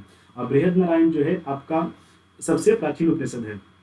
सबसे आधुनिक उपनिषद की बात कर लेते हैं, सबसे आधुनिक उपनिषद की बात कर लेते हैं। तो सबसे आधुनिक उपनिषद जो है वो है आलोप। कौन है आपका, आलोप उपनिषद। आलोप उपनिषद जो है सबसे आधुनिक जो है आलोप उपनिषद, या सबसे बाद के उपनिषद को बोलते हैं आलोप उपनिषद। आलोप उपनिषद है, इसको याद रखिएगा, ठीक है। चलिए आगे चर्चा करते हैं। अच्छा एक और याद रखिएगा, एक और याद रखिएगा, छंदोग उपनिषद। छंदोग, एक और याद रखिएगा, यहाँ पे साथ लिख देते हैं हम, छंदोग उपनिषद। छंदोग उपनिषद में क्या है, तो ध्यान रखिएगा, इसमें जो है, इसमें जो है बिन ब्याही माँ, बिन ब्याही माँ, बिन ब्याही माँ, बिन ब्याही माँ पे जो है एक आपका कथन लिखा गया है, उसी का इसमें क्या आपका है, चर्चा है। तो इसको आप ध्यान रखिएगा। अब बात करते हैं आश्रम का, कि 4 आश्रम कौन कौन सा है। तो ध्यान रखिएगा, पहला जो आश्रम है होता है वो होता है आपका क्या उसको बोलते हैं, जैसे हम लोग का जो इसका जो समय होता है, इसका जो समय होता है वो जीरो से लेकर जो है आपका 25 साल तक होता है, उसको बोलते हैं ब्रह्मचार आश्रम। हाँ, ब्रह्मचार, इसको क्या बोलेंगे, ब्रह्मचार। यानी 0 से लेकर जो है 25 वर्ष तक, 0 से लेकर 25 वर्ष तक क्या कहलाता है, आपका ब्रह्मचार आश्रम कहलाता है। इस आश्रम में जो है, इस आश्रम में जो है आपका इंसान जो है, मानव जो है क्या करता है, खेलना कूदना काम रहता है। दूसरा जो आश्रम है वो है गृहस्थ आश्रम, गृहस्थ आश्रम, गृहस्थ आश्रम, ठीक है। इसका उम्र कितना होता है, तो वो जाता है 25 से लेकर 50 वर्ष तक, 25 से लेकर 50 वर्ष। आप जो है 25 से लेकर 50 वर्ष तक जो है आप क्या करिए, गृहस्थ आश्रम में क्या हो जाइए, प्रवेश कर जाइए। तीसरा जो आश्रम होता है, तीसरा जो आश्रम होता है वो होता है वानप्रस्थ आश्रम, वानप्रस्थ, वानप्रस्थ आश्रम, वानप्रस्थ आश्रम, वानप्रस्थ, वानप्रस्थ आश्रम, वानप्रस्थ आश्रम। वानप्रस्थ का समय कितना होता है 50 से लेकर 75 वर्ष तक, 50 से लेकर 75 वर्ष तक होता है, ठीक है। इसमें क्या होता है, वानप्रस्थ आश्रम में क्या होता है कि आपका जो इंसान है वो आपका माली की तरह क्या करता है, घर में जीवन जीता है, ठीक है। चौथा जो आपका आश्रम होता है वो होता है सन्यासी आश्रम, सन्यासी आश्रम, सन्यासी आश्रम। और सन्यासी आश्रम का समय है वो आपको 75 से लेकर 100 तक, 75 से लेकर 100 तक। यदि आप 75 से लेकर 100 तक यदि आप जीवित हैं तो आप क्या बन जाइए, सन्यासी बन जाइए, ठीक है। तो यही आपका क्या है, 4 गो आश्रम है। एग्जाम में बहुत बार पूछा हुआ है, आपको पहला चीज ये भी पूछेगा कि निम्नलिखित में से कौन सा जो 4 आश्रम में से संबंधित नहीं है। तो 4 आश्रम याद रखिएगा, ब्रह्मचार आश्रम आपका हो जाएगा, गृहस्थ आश्रम हो जाएगा, वानप्रस्थ आश्रम हो जाएगा, सन्यासी आश्रम हो जाएगा। या डायरेक्ट एसएससी में भी पूछा हुआ है कि निम्नलिखित में से जो कौन सा आश्रम जो है तीसरे नंबर पर है ना, तीसरे नंबर पर है, तो है वानप्रस्थ आश्रम। ये भी एग्जाम में ऐसे करके जो है आपसे पूछा है। इसके अलावा भी आप चीज बताते हैं हम आपको कि 4 आश्रम के अलावा जो है ऋण होता है, क्या होता है, आपका होता है हम लोग पे जो है क्या होता है, ऋण होता है, कर्ज होता है। इसको बोल सकते हैं भगवान का कर्ज है। कोई इंसान कर्ज नहीं दिया, भगवान हम लोग को जो है कर्ज दे के भेजते हैं, वो ऋण है। तो ऋण कितने प्रकार का होता है, ध्यान रखिएगा, ऋण भी जो है ना आपका 3 प्रकार का होता है। ऋण जो है आपका 3 प्रकार का होता है। कौन कौन सा ऋण होता है, तो एक होता है आपका पितृ ऋण, एक जो होता है आपका होता है वो होता है पितृ ऋण, पितृ ऋण, पितृ ऋण। और एक जो होता है आपका होता है ऋषि ऋण, ऋषि ऋण। एक जो होता है, एक जो होता है वो होता है आपका देव ऋण, देव ऋण, ठीक है। तो एक होता है आपका पितृ ऋण होता है, नहीं चला गया, हाँ, एक होता है आपका पितृ ऋण होता है, एक आपका जो पितृ ऋण हो गया, एक आपका ऋषि ऋण हो गया, और एक कौन सा हो गया आपका देव ऋण हो गया। पितृऋण क्या होता है आपका, पितृऋण क्या है, तो ध्यान रखिएगा संतान की उत्पत्ति करके जो है आप पितृऋण की क्या हो सकते हैं, मुक्त हो सकते हैं। जिस इंसान जो है, जो इंसान जो है आपका पिता नहीं बन पाते हैं, संतान की उत्पत्ति नहीं कर पाते हैं, जो पिता नहीं बन पाते, संतान की उत्पत्ति नहीं कर पाते हैं, वो पितृऋण से मुक्त नहीं होते हैं। ऋषि ऋण क्या है, यदि आप संतान को उत्पत्ति कर लिए हैं तो उसको जो है बढ़िया से जो है पढ़ा लिखा कर करना है, आपको योग बना देना है। वही आप क्या है, यदि आप इसको जो पढ़ा लिखा कर एक योग बना दिए तो आप ऋषि ऋण से क्या हो जाएगा, मुक्त हो जाएगा। एक होता है आपका देवऋण। देवऋण क्या होता है, देवऋण क्या होता है, तो देवऋण जो है आप घर में यज्ञ करवा के, पूजा पाठ करवा के जो है आप देवऋण से क्या हो सकते हैं, मुक्त हो सकते हैं। तो यही प्रकार का तीन प्रकार का क्या आपका ऋण है। आपसे एग्जाम पूछता है कि ऋण की संख्या कितना है, 3 है। कौन का, पितृऋण, ऋषि ऋण और देवऋण। चलिए आगे चर्चा करते हैं। अध्यात्म ज्ञान के विषय में नचिकेत और यम का संवाद किसमें है, अभी तो होता है उपनिषद का बारे में पूछेगा तो कौन सा हो जाएगा आपका, कठोप उपनिषद। किसमें है, यम एवं नचिकेत का कहेगा तो यम एवं नचिकेत, देखिए यहाँ पे बता दिए हैं, ये सारा नोट करिएगा। कठोप उपनिषद क्या है, यम एवं नचिकेत का क्या है, चर्चा है। ठीक है, वही प्रश्न है, अध्यात्म ज्ञान के विषय में नचिकेत और यम का, है ना, नचिकेत और यम का संवाद किस उपनिषद में है, तो वह है कठोप उपनिषद में। चलिए आगे बढ़ते हैं। उपनिषद काल के राजा अश्वपति शासक कहाँ के तो थे, ध्यान रखिएगा। उस उपनिषद में जो है ये जो राजा थे वो कैकेयी के थे। कहाँ के थे, अश्वपति, हाँ, कहाँ के शासक थे वो, कैकेयी थे। कहाँ के थे वो, कैकेयी के। ठीक है, चलिए आगे बढ़ते हैं। आगे प्रश्न है, निम्नलिखित में से वैदिक साहित्य में जो है, निम्नलिखित में से जो वैदिक साहित्य में जो है आपका सही क्रम कौन सा है, वैदिक साहित्य में सही क्रम कौन सा है। ध्यान रखिए, वैदिक साहित्य तो बहुत सारा है, वैदिक साहित्य को बहुत सारा है, लेकिन प्रमुख जो वैदिक साहित्य जो होता है वो पहले होता है वेद होता है, वेद होता है। वेद के बाद जो है आपका होता है ब्राह्मण ग्रंथ होता है, ब्राह्मण ग्रंथ होता है, ब्राह्मण ग्रंथ होता है। ब्राह्मण ग्रंथ के बाद जो है आरण्यक होता है, क्या होता है आपका, आरण्यक होता है। और आरण्यक के बाद जो है आपका होता है उपनिषद, क्या होता है आपको, उपनिषद होता है। क्या होता है आपका, उपनिषद। बहुत सारा वैदिक साहित्य है, वेद है, वेदांग है, बहुत सारी चीजें, लेकिन आपका प्रमुख ये है वेद। सबसे प्रमुख क्या है, वेद। वेद के बाद क्या आता है आपका, ब्राह्मण ग्रंथ। क्या आता है आपका, ब्राह्मण ग्रंथ। अब ब्राह्मण ग्रंथ के बाद क्या आता है आपका, आरण्यक। क्या आता है आपका, आरण्यक। और आरण्यक के बाद क्या आता है आपका, आता है उपनिषद। क्या आता है, उपनिषद। और इसी क्रम में आपको आंसर देना है। तो पहले कौन होने का, वैदिक साहित्य। वैदिक साहित्य के बाद मुझे ब्राह्मण होना चाहिए, ब्राह्मण के बाद आरण्यक, करने के बाद उपनिषद। इसका आंसर हो जाएगा आपका ए। इसका आंसर क्या हो जाएगा आपका ए। कुछ और बताते हैं हम आपको। वेद की संख्या आपको बताए थे कि वेद की संख्या कितना है, तो वेद की संख्या 4 है। तो एक हम आपको बताए थे ऋग्वेद बताए थे, ऋग्वेद बताए थे। और आपसे प्रश्न पूछेगा कि जरा हमको बता दीजिएगा कि ऋग्वेद पे जो है, ऋग्वेद पे जो है कौन सा ब्राह्मण ग्रंथ है, ऋग्वेद पे जो है कौन सा ब्राह्मण ग्रंथ है। तो ध्यान रखिएगा, ऋग्वेद पे जो है, ऋग्वेद पे जो आपका ब्राह्मण ग्रंथ लिखा गया है, ऋग्वेद पे जो आपका ब्राह्मण ग्रंथ लिखा गया है वो लिखा गया है आपका ऐत्रेय एवं कौशितकी, ऐत्रेय एवं कौशितकी, ऐत्रेय एवं कौशितकी।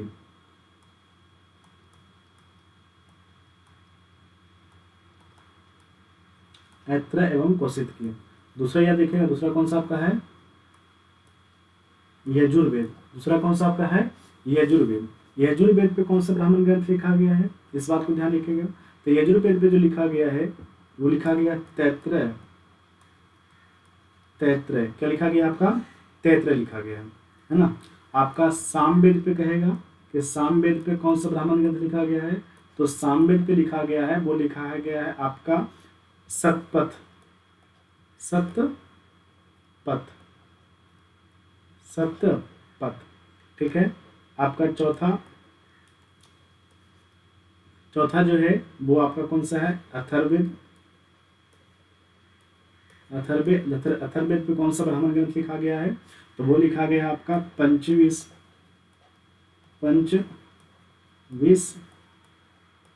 एवं षष्ठविश, पंचविश एवं षष्ठविश, पंचविश एवं षष्ठविश। इस चीज को आप ध्यान रखिएगा।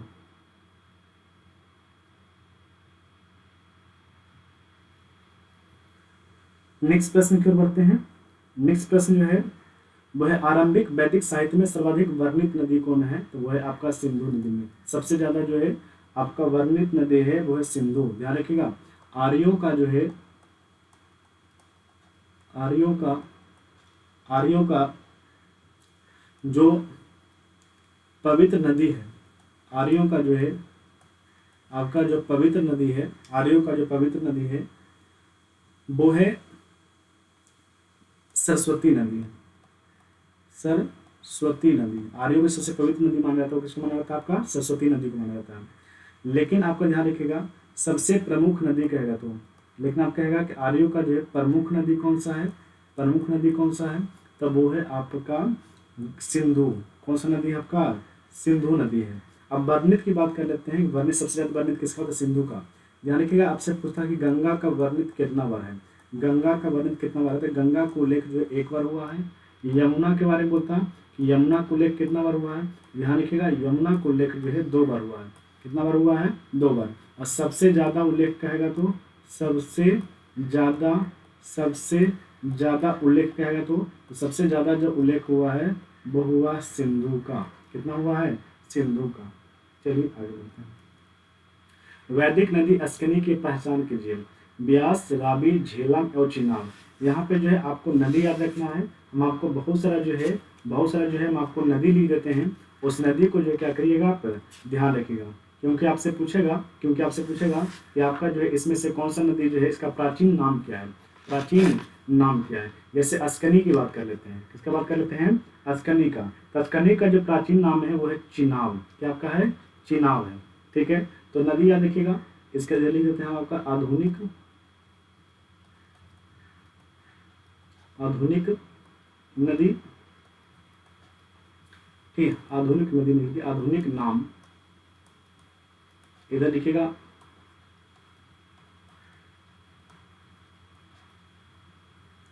प्राचीन नाम।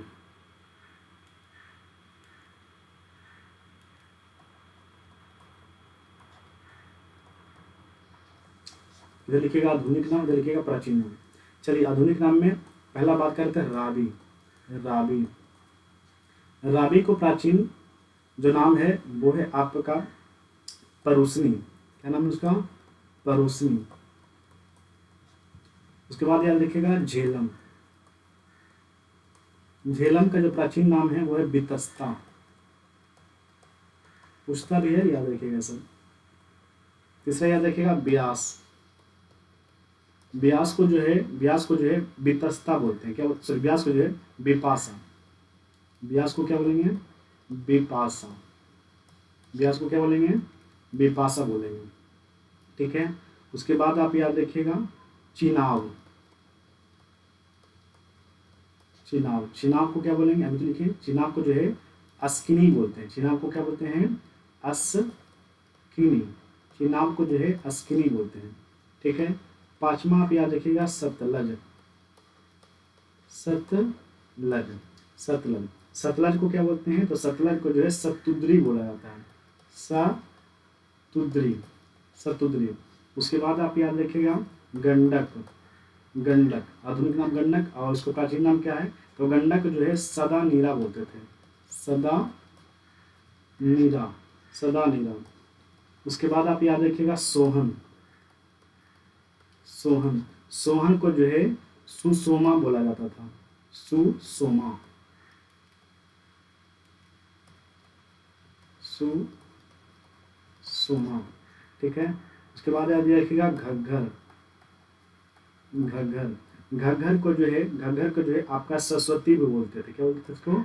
सरस्वती बोलते थे। ठीक है, नेक्स्ट आइएगा नौ में याद रखिएगा आपका जो सिंधु हो गया है ना, जो आपका सिंधु नदी बोलते हैं। तो सिंधु नदी को पहले जो प्राचीन नाम जो है वो है आपका सिंधु। इसको सिंध भी बोलते थे, सिंध या इंडस बोलते थे, या इसको इंडस बोल सकते हैं, सिंध या इंडस। सिंध या इंडस। ठीक है, उसके बाद याद रखिएगा गोमती। गोमती। गोमती को जो है आपका गोमल बोला जाता था। गोमल। ठीक है, 11 नंबर याद रखिएगा। 11 नंबर याद रखिएगा कुंभा। कुंभा, ये प्रश्न पूछेगा आपसे। कुंभा। कुंभा को जो है काबुल क्या बोलते थे उसको, है ना सर? इधर गलती लिख दी है, उसको उल्टा लिख दिया।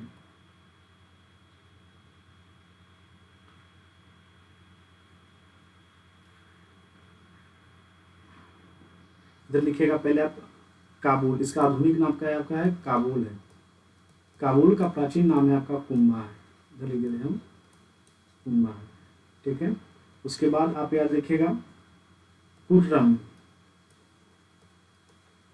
कुर्रम, कुर्रम को जो है पहले जो है कुर्म बोलते थे या कुर्म बोलते थे, कुर्म, ठीक है। आइएगा उसके बाद आप 13 में याद रखिएगा चौतांग, याद रख लीजिएगा चौतांग। चौतांग में याद रखिएगा चौतांग का जो है दृष्ट दत्ती, दृष्ट दत्ती, दृष्ट दत्ती बोलते थे इसको, इसका है दृष्ट दत्ती। उसके बाद आपके बाद याद रखिएगा स्वात, स्वात, स्वात का जो प्राचीन नाम है वो है सुवास्तु। क्या नाम है? सुवास्तु, सुवास्तु। ये आपका क्या है आधुनिक नाम है और क्या है प्राचीन नाम है। रावी का प्राचीन नाम क्या हो गया? परुस्मी। झेलम का क्या है तो विदस्ता। ब्यास का क्या है तो विपाशा। चिनाब का क्या है तो स्किनी। सतलज का क्या है तो सतुद्री। गंडक का क्या है तो सदानीरा। सोहन का क्या है तो सुषोमा। घग्गर का क्या है तो सरस्वती। क्या हो जाएगा आपका? सरस्वती। सिंधु का क्या है तो क्या जाएगा आपका? इंडस। क्या हो जाएगा आपका? इंडस। उसके बाद जो है गोमती का क्या हो जाएगा आपका? गोमती का हो जाएगा आपका गोमल। गोमती का क्या जाएगा आपका? गोमल। काबुल का क्या है तो कुंभा। काबुल का क्या है तो क्या जाएगा आपका? कुंभा। कुर्राम का क्या है तो क्या जाएगा आपका? कुर्म। चौतांग का क्या है तो क्या जाएगा आपका? सुवास्तु, है ना। चौतांग का चौतांग का क्या है तो दिष्टति। स्वात का क्या है तो क्या जाएगा आपका? सुवास्तु। क्या जाएगा आपका? सुवास्तु। तो इतना धीरे धीरे इतना सारा चीज जो है आप क्या करिएगा ध्यान में रखिएगा, ठीक है। आगे बढ़ते हैं। थोड़ा सा जो है हम यहाँ पे प्रश्न हमको लग रहा है दिमाग में थोड़ा सा गलती हम कर दिए हैं, यहाँ पे जो है थोड़ा ध्यान रखिएगा। प्रश्न में जो है यहाँ पे गलती हो गया है। यहाँ जो आपका एत्रय है, एत्रय और कौशिक ये ठीक लिखा हुआ है। यजुर्वेद में जो है आपका जो है यजुर्वेद तत्रय, तत्रय, तत्रय और सतपथ यहाँ हो गया, नीचे हम लिख देंगे, ठीक है। यहाँ लिखिएगा तैत्रय एवं सतपथ, तैत्रय एवं सतपथ, यहाँ होगा ये सतपथ, सतपथ, ठीक है। और ये जो है ऊपर होगा, लिखने में हम गलती लिख दिए हैं, ठीक है। ये हो जाएगा आपका सतपथ हो गया। यहाँ जो होगा आपका पंचवीस, पंचवीस एवं षष्ठवीस, पंचवीस, पंचवीस एवं षष्ठवीस, पंचवीस एवं षष्ठवीस बोले, ठीक है, लेकिन ऊपर नीचे लिखा गया है, ठीक है। अथर्ववेद कहेगा तो वो जाएगा आपका गोपथ। क्या जाएगा आपका? गोपथ हो जाएगा, कौन होगा आपका? गोपथ। अच्छा, आपसे प्रश्न ये पूछेगा, जरा हमको जरा बता दीजिएगा कि सबसे प्राचीन ब्राह्मण ग्रंथ कौन सा है? तो सबसे प्राचीन ब्राह्मण ग्रंथ है आपका सतपथ है। सबसे प्राचीन ब्राह्मण ग्रंथ कहेगा तो सबसे प्राचीन ब्राह्मण ग्रंथ हो जाएगा आपका सतपथ ब्राह्मण ग्रंथ, ठीक है। इस चीज को ध्यान रखिएगा, यहाँ पर थोड़ा सा गलती हो जाएगा, इसके लिए सॉरी, है ना। इसको देख लीजिएगा फिर। चलिए आगे बात कर लेते हैं, यहाँ तक हो गया है। आगे हाँ, ऋग्वेद में निम्नलिखित किन नदियों का उल्लेख अफगानिस्तान के साथ आए आर्यों का है? यहाँ पे आपको फिर से यहाँ पे बताते हैं हम आपको, यहाँ पे बताते हैं। यहाँ जो आपका काबुल हो गया, कुर्रम हो गया, है ना, सुवास्तु हो गया, स्वात हो गया, ये सारा जो है आपका अफगानिस्तान से आया हुआ नदी है। कहाँ से आया हुआ नदी है? अफगानिस्तान से। वही प्रश्न आपसे यहाँ बोल रहा है कि ऋग्वेद में निम्नांकित किन नदियों का उल्लेख जो अफगानिस्तान के साथ आर्यों के साथ संबंध जुड़ा रहता है? तो हो जाएगा कुंभा और क्रोमू, है ना, कुंभा और क्रोमू, ठीक है। ये हो गया। अस्कनी तो जान रहे हैं आप, टसनी जान रहे हैं, विपाशा जान रहे हैं, सतुद्री जान रहे हैं। वैदिक नदी कुंभा का स्थान कहाँ निर्धारित होता है? कुंभा, कुंभा भी बताएं, कुंभा कहाँ से आएगा?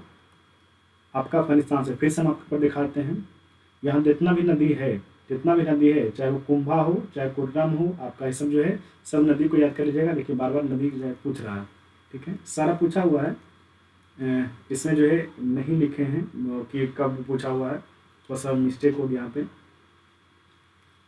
चलिए नेक्स्ट प्रश्न यूपी पीसी 2012 का है, मिलाना है आपको ही आधुनिक नाम और वैदिक नाम का मिलाना है। प्राचीन इधर हो गया, प्राचीन नाम हो गया, इधर आधुनिक नाम हो गया। तो अभी क्या बताया, गंडक का जो है, गंडक का प्राचीन नाम क्या आपका? सदानीरा, सदानीरा आपका क्या जाएगा? सदानीरा। तो सी का क्या जाएगा? एक, सी का एक है, कौन सा इसमें आपका ऑप्शन में? बी। बाकी सब मिला लीजिए। आपका गंडक का कैसे मिल जाएगा? सदानीरा से। कुंभा का आपको बताया, कुंभा को कैसे जाएगा आपका? काबुल से मिल जाएगा। आपका सतुद्री का कैसे मिल जाएगा? आपका सतलज से मिल जाएगा, है ना। और रावी का कैसे मिल जाएगा? परोसने से मिल जाएगा, हो गया। यानी 1 का 2, 1 का 2, बी का क्या हो जाएगा आपका, परोसनी का क्या जाएगा, बी का क्या जाएगा 3, ठीक है। भारतीय संस्कृति के अंतर्गत रीत का अर्थ क्या होता है, ध्यान रखिएगा, रीत का अर्थ होता है आपका प्राकृतिक नियम। भारतीय संस्कृति के अंदर जो है रीत का अर्थ पूछा है तो रीत का अर्थ होता है प्राकृतिक नियम। निम्नलिखित वैदिक देवताओं में से किसे उनका पुरोहित माना जाता है, तो ध्यान रखिएगा, पुरोहित माना जाता है बृहस्पति को। किसको माना जाता है, पुरोहित जो है वैदिक देवता, जितना भी वैदिक देवता है सबका पुरोहित कौन आपका है, बृहस्पति को माना जाता है। कुछ चर्चा हम कर देते हैं, ध्यान रखिएगा, ऋग्वेद का जो है, ऋग्वेद का प्रमुख जो देवता है, ऋग्वेद का जो है जो प्रमुख देवता है, ऋग्वेद का जो है प्रमुख देवता है वो कौन कौन है, तो ध्यान रखिएगा, ऋग्वेद के जो प्रमुख देवता है वो है, सबसे बड़ा जो है वो है इंद्र। कौन आपका है, इंद्र। इंद्र के बाद जो है वो है अग्नि। कौन आपका है, अग्नि। और अग्नि के बाद जो है आपका हो जाएगा वरुण। कौन हो जाएगा आपका, वरुण है। कौन आपका है, वरुण है। इस बात को आप ध्यान रखिएगा। उसके बाद आपसे पूछेगा कि जरा हमको बताइएगा कि इंद्र के लिए जो है कितना सूक्त है, कितना सूक्त होता है, ध्यान रखिएगा, इंद्र के लिए जो है वो है 250 सूक्त है। कितना है, 250 सूक्त है। अग्नि के लिए कितना है, तो अग्नि के लिए जो है वो है 200, कितना है, 200 सूक्त है। वरुण के लिए कितना सूक्त है, तो वो है 30 सूक्त है। सूक्त को याद रखिएगा, आगे जो है आपसे एग्जाम में पूछा भी जाता है, ठीक है, कि इंद्र के लिए कितना सूक्त है, तो 250, अग्नि के लिए कितना सूक्त है 200, और वरुण के लिए कितना सूक्त है, तो वो है 30। कितना है आपका, 30 है, ठीक है। आगे चर्चा करते हैं। अभी हम आपको बताते हैं, थोड़ा सा और चीज बता देते हैं। यहाँ ऋग्वेद को बता दिए तो आपका जो है चलिए बाद में आगे प्रश्न को बता देंगे। निम्नलिखित में से कौन सी ब्रह्मवादिनी थी जिसे कुछ वेद मंत्रों की रचना की गई थी, ध्यान रखिएगा, वो थी लोपामुद्रा। कौन थी, लोपामुद्रा। ध्यान रखिएगा, इस समय जो है महिलाओं की स्थिति क्या थी, थोड़ा बढ़िया थी। ध्यान रखिएगा, आपका ऋग्वैदिक काल में जो है महिलाओं की स्थिति क्या थी, थोड़ा सा बढ़िया थी। ऋग्वैदिक काल का हम आपको समय लिख देते हैं। ध्यान रखिएगा, आपको जो है वैदिक संस्कृति को जो है हमें प्रश्न पूछ जाएगा आपसे, तो वैदिक जो आप संस्कृति पढ़ रहे हैं, है ना, वैदिक संस्कृति को जो है 2 भागों में बांटा गया है। वैदिक संस्कृति को जो कितने भागों में बांटा गया है, 2 भागों में। एक जो होता है वो होता है ऋग्वैदिक, तो आपका होता है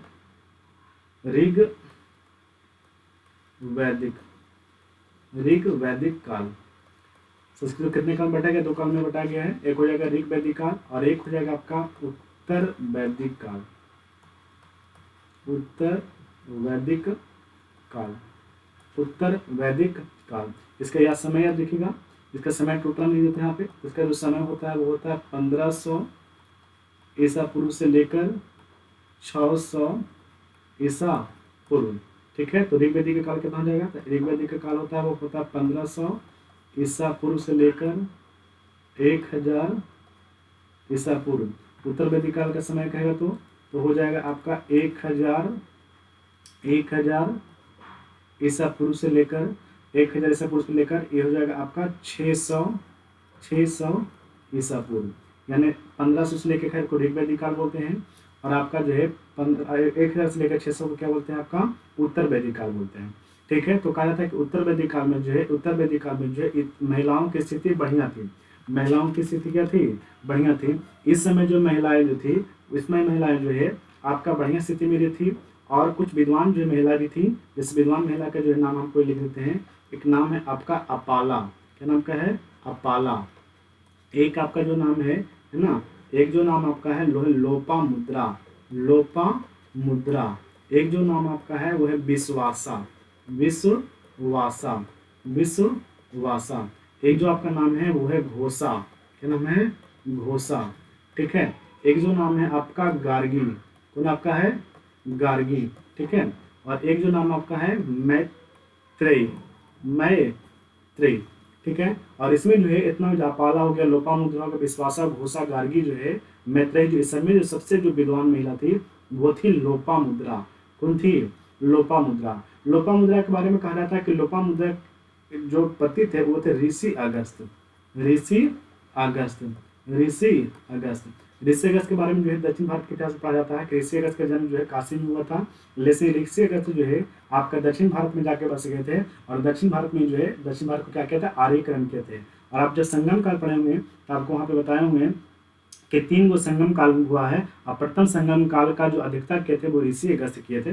तो आपका जो है नेक्स्ट टॉपिक जब आएगा तो पढ़ेंगे उसमें, ठीक है। इसमें लोपा मुद्रा कौन आपका सबसे विद्वान कौन आपका है, लोपा मुद्रा है, ठीक है। आपसे और प्रश्न पूछेगा आपसे कि जो है आपका घोषा हो गया, गार्गी, मैथिल, लोपा मुद्रा जो है ये कहाँ समझे थे, ध्यान रखिएगा ये लोग जो थी वो मिथिला के थी, कहाँ के थी, मिथिला के, कहाँ के थी, मिथिला के। ये भी प्रश्न पूछेगा कि लोग कहाँ के थी, तो मिथिला के थे। ऋग वैदिक काल में निष्क शब्द का प्रयोग एक आभूषण के लिए होता था, किंतु प्रवर्ती काल में उसका प्रयोग किसके लिए हुआ था, तो ध्यान रखिएगा निष्क काल में, जो ऋग वैदिक काल में जो निष्क शब्द का जो प्रयोग होता था आभूषण के लिए, कौन सा आभूषण होता था, तब होता था सोना का आभूषण, सोना का आभूषण, सोना का आभूषण। और आपसे ये भी पूछा जाता है कि जो आभूषण है हमारे किस भाग में पहना जाता था, ते पहना जाता था गला में, कहाँ पहना जाता था, गला में पहना जाता था। गला में पहनने वाला जो एक सोना का आभूषण होता था, जिसको ऋग्वैदिक काल में, जो ऋग्वैदिक काल का समय बता दिए हैं 1500 ईसा पूर्व से लेकर 1000 से पूर्व को जो है ऋग्वैदिक काल कहा जाता है। और उस समय जो है निष्क शब्द का प्रयोग होता था आभूषण के लिए, कौन सा आभूषण, सोना का आभूषण। और सोना का आभूषण कहाँ पहनने वाला, सोना का आभूषण गला में पहनने वाला, कहाँ, गला में पहनने वाला। लेकिन प्रवर्ती कालीन उत्तर वैदिक काल में जो है निष्क शब्द का अर्थ क्या हो गया, तो वो हो गया था सिक्का, क्या हो गया था, सिक्का हो गया था, ठीक है। नेक्स्ट, ऋग्वैदिक काल में निष्क किस अंग का आभूषण है, अभी बताए हैं किस अंग का आभूषण है ये, गला का, किसका है, गला का।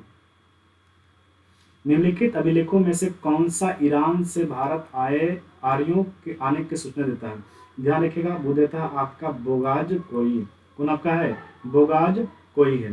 बोगाज कोई के बारे में हमको बताते हैं कि बोगाज कोई जो है एक अभिलेख है, बोगाज कोई जो है एक क्या आपका है, अभिलेख है, जो आपका 1400 ईसा पूर्व में क्या हुआ था, जारी हुआ था। बोगाज कोई जो है अभिलेख है जो कब जारी हुआ था, तो 1400 ईसा पूर्व में जो है क्या हुआ था, ये जारी हुआ था। इसमें एक और प्रश्न आपसे पूछेगा बोगाज कोई के बारे में, बोगाज कोई, बोगाज कोई अभिलेख जो है 1400 ईस्वी में क्या हुआ था, जारी हुआ था। ये जो बोगाज कोई अभिलेख है इसमें जो है आपका हित्ती राजा, हित्ती राजा, हित्ती कबीला है, ये जो है कबीला है, हित्ती कबीला है, हित्ती कबीला के जो है राजा थे, उनका राजा का नाम था सुब्बी लिम्बा, सुब्बी, सुब्बी लिम्मा, सुब्बी लिम्मा, है ना। और एक थे मितन्नी राजा, मितन्नी, मितन्नी, मितन्नी राजा, मितन्नी भी एक कबीला है, एक कबीला है। मितन्नी कबीला के जो राजा थे, मितन्नी कबीला के राजा थे, उनका नाम था मती उ अज, मती उ अज, मती उ अज। हुआ क्या, कहा जाता है कि दोनों कबीला के राजा के बीच जो है क्या हुआ था, समझौता हुआ था, किसी बात को लेकर क्या हुआ था, समझौता हुआ था, समझौता हुआ था, ठीक है। और इस समझौता को जो साक्ष्य थे, ये समझौता को जो साक्ष्य थे, ये समझौता के जो साक्ष्य थे, है ना, ये समझौता तो किसी के सामने होगा, तो उसका जो साक्ष्य थे वो ऋग वैदिक देवता थे, ऋग वैदिक देवता, ऋग वैदिक जो है देवता थे। अब कौन कौन ऋग वैदिक देवता थे, तो ध्यान रखिएगा वो थे इंद्र थे, इंद्र थे, आपका वरुण थे, वरुण थे, मित्र थे, मित्र थे, है ना। और एक और थे, एक और थे जिनका नाम था नास्ते, क्या नाम का है, नास्ते, नास्ते, ठीक है। तो इंद्र हो गए, वरुण हो गए, मित्र हो गए एवं नास्ते, यही चारों के समक्ष जो है, इस चारों के समक्ष जो है हितन्नी कबीला के राजा सुबेलिम्बा और मितन्नी राजा के कबीला मती उवज के बीच क्या हुआ था, समझौता हुआ था। प्रश्न ऐसे पूछता है, यहाँ से प्रश्न आपसे पूछेगा कि आपका जो है इंद्र, वरुण, मित्र एवं नास्ते कि जो है बोगाज कोई का अलावा जो है कहाँ आपका उल्लेख मिलता है, तो सिर्फ और सिर्फ ऋग्वेद में, ऋग्वेद के बाद जो है आपका जिनका नाम है सिर्फ बोगाज कोई में है, ठीक है। तो ऐसा प्रश्न आपसे आगे मिल जाएगा, ये जो है पूछा हुआ प्रश्न है। 14वीं सदी ईसा पूर्व का एक अभिलेख जिसमें वैदिक देवताओं का वर्णन प्राप्त हुआ है, अभी बताएं वैदिक देवता का वर्णन, कौन जगह का, बोगाज कोई, कौन जगह का, बोगाज कोई। कौन कौन से वैदिक देवता हैं, कौन कौन से वैदिक देवता फिर से देखिएगा, वो कौन आपका है, इंद्र हो गए, आपका कौन हो गया, वरुण हो गया, और कौन हो गया आपका मित्र हो गए, और कौन हो गया आपका नास्ते, नास्ते, ये भी आपका जो है प्रीवियस क्वेश्चन, सारा प्रीवियस क्वेश्चन है, ठीक है। निम्नलिखित में से किसने आर्यों के आदि देश के बारे में बताया है? आर्यों के आदि देश के बारे में अभी जितना भी आपको यहाँ पे दिखा देता है, फिर आपको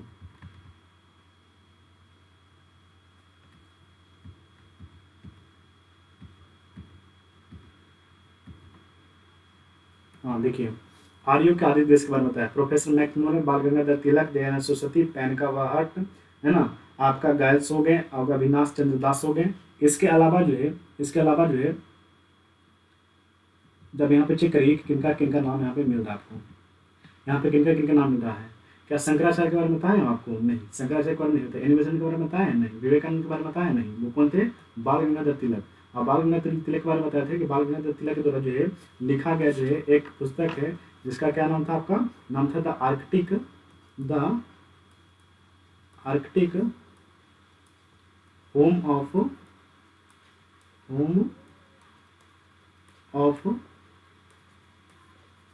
Aryans, the Arctic home of Aryans.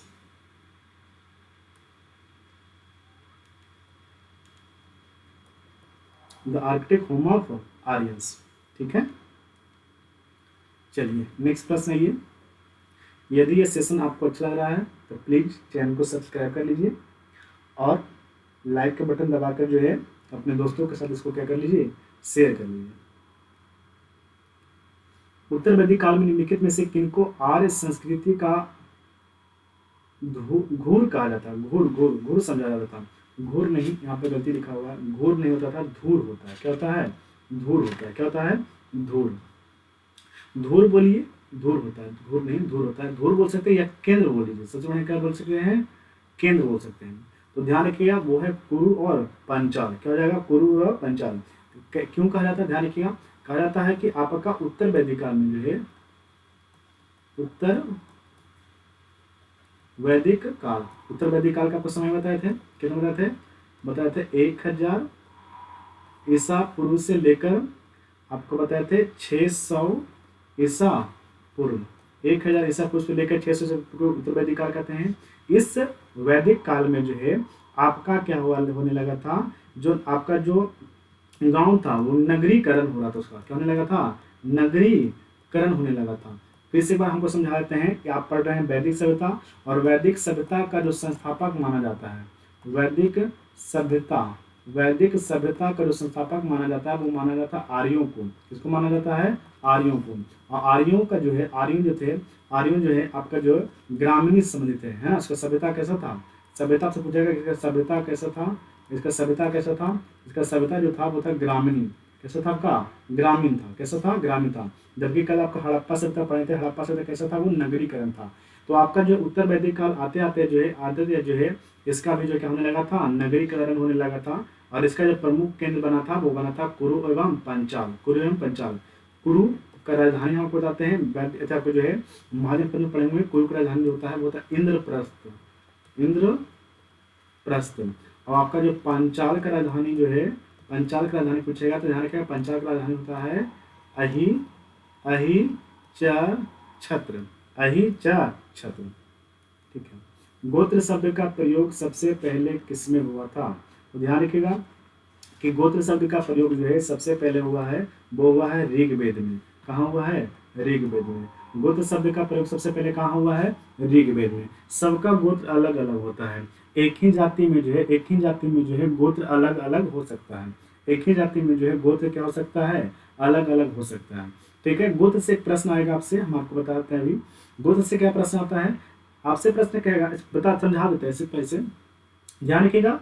जब तक बेटी जो है अपने पिता के घर पर है, जब तक आपका जो बेटी है अपने पिता के घर पर है, तो पिता का गोत्र ही बेटी का गोत्र होगा। जैसे ही बेटी का विवाह हो गया और ये जो है अपना पति के यहाँ चला गया, और कहाँ चला गया? अपना पति के यहाँ चला गया, तब जो है इसका गोत्र किसका हो जाएगा? पति का गोत्र कहलाएगा फिर। ठीक है। अब ध्यान रखिएगा, कभी भी जो है एक गोत्र में, कभी भी जो है एक समान गोत्र में जो है विवाह नहीं होता है। कभी भी जो है समान गोत्र में विवाह, एक समान गोत्र में विवाह नहीं होता है। इस चीज को ध्यान रखिएगा, आगे इस पे कुछ प्रश्न आपसे बनेगा। चलिए आगे। पूर्व वैदिक आर्यों का धर्म प्रमुखता था। तो पूर्व वैदिक आर्यों का धर्म प्रमुखता किस पे था? भक्ति पर, मूर्ति पूजा यज्ञ पर, प्राकृतिक पूजा एवं यज्ञ पर, प्राकृतिक पूजा एवं भक्ति पर। तो ध्यान रखिएगा, इस समय जो था वो था आपका प्राकृतिक पूजा एवं यज्ञ पर, प्राकृतिक पूजा और यज्ञ पर। ठीक है। प्रसिद्ध 10 राजाओं का युद्ध किस नदी के तट पर लड़ा गया था? आपको बताए थे, आपको जब मंडल पढ़ा रहे थे तो आपको बताए थे सातवां मंडल में बताए थे आपको, सातवां मंडल बताए थे कि दशराज का युद्ध जो है राजा सुदास और किसके बीच हुआ था? 10 राजाओं के बीच हुआ था। और किस नदी पर हुआ था? रावी नदी पर हुआ था। और ये बताया था कि रावी नदी का जो है प्राचीन नाम क्या है? तो रावी नदी का प्राचीन नाम है परुस्नी। क्या नाम है? परुस्नी नाम है। क्या नाम है? परुस्नी नाम है। इस चीज को आप ध्यान रखिएगा। नेक्स्ट आइएगा, निम्न में से किस नदी को ऋग्वेद में जो मातेत्मा, देवीत्मा, नदीत्मा कहा जाता है? तो ध्यान रखिएगा, हम आपको बताए थे कि आर्यों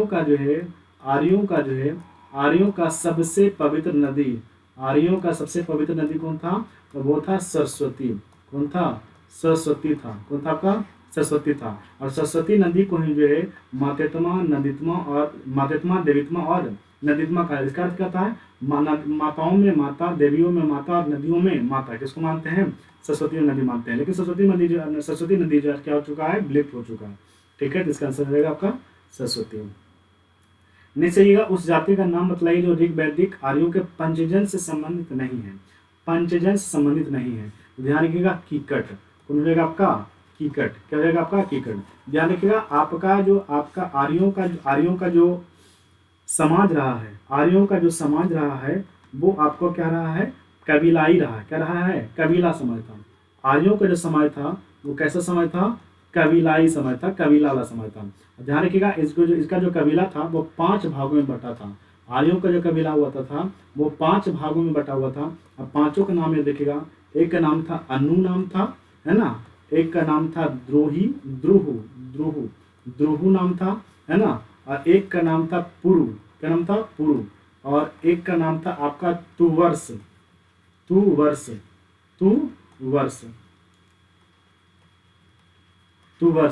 और एक का जो नाम था वो नाम था यदु। क्या नाम था आपका? यदु। तो यही आपको क्या है? पंचजन। इसको जो है 5 कबीलाओं में बटा था, जिस कारण जो है आर्यों को पंचजन कहते थे।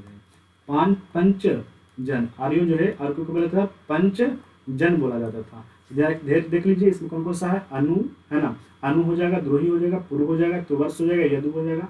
कीकट इसमें नहीं है, इसका आंसर क्या हो जाएगा आपका? कीकट हो जाएगा। यदु है, पुरु है, तुवर्स है, एक और जाएगा इसका अनु हो जाएगा। ठीक है, चलिए आगे। प्राचीन काल में आर्यों के जीविकोपार्जन का मुख्य साधन क्या था?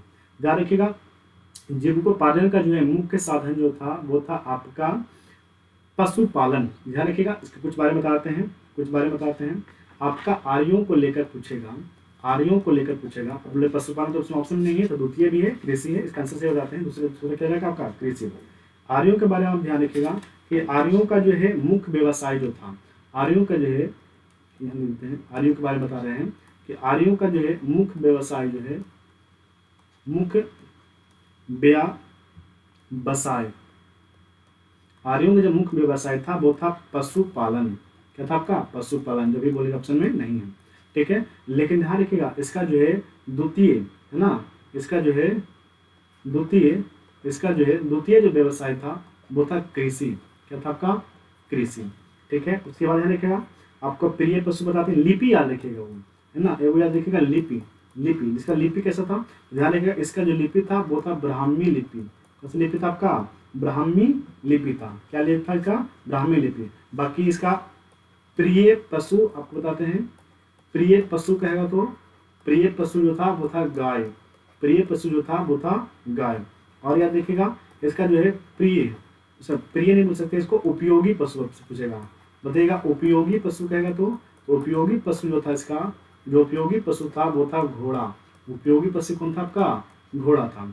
और याद रखिएगा, आपका प्रिय पेय पदार्थ कहेगा तो प्रिय जो है, प्रिय पेय पदार्थ कहेगा तो हो जाएगा सोम रस।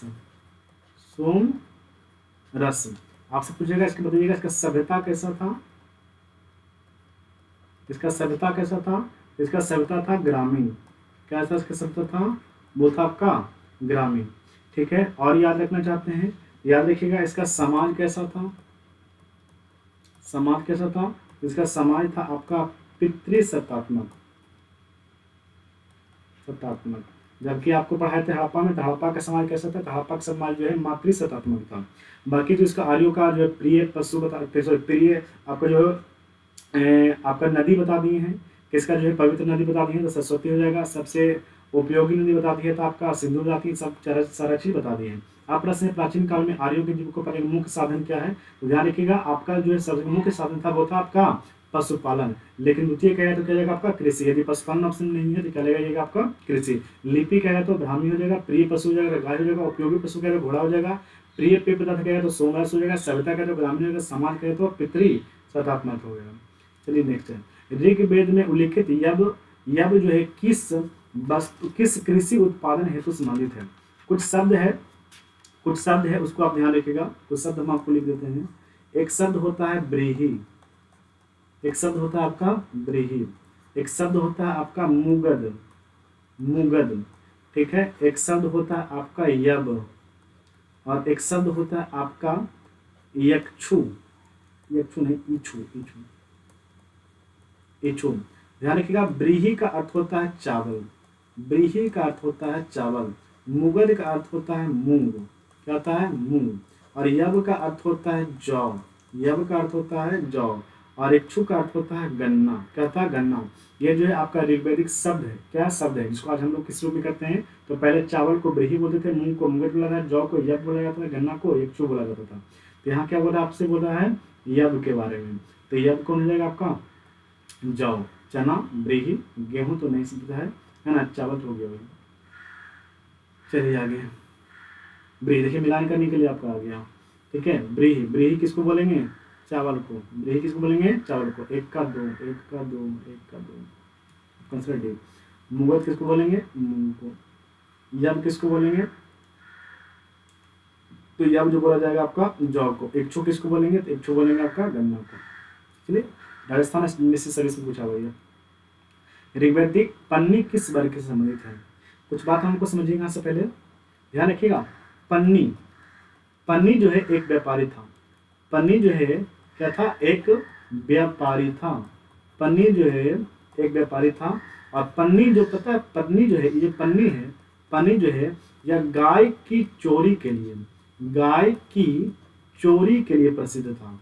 गाय की चोरी के लिए प्रसिद्ध था। ये गायों को क्या करता था? चुराता था, ठीक है। ये गाय के चोरी के लिए जो है, गाय के चोरी के लिए जो क्या था? ये प्रसिद्ध था।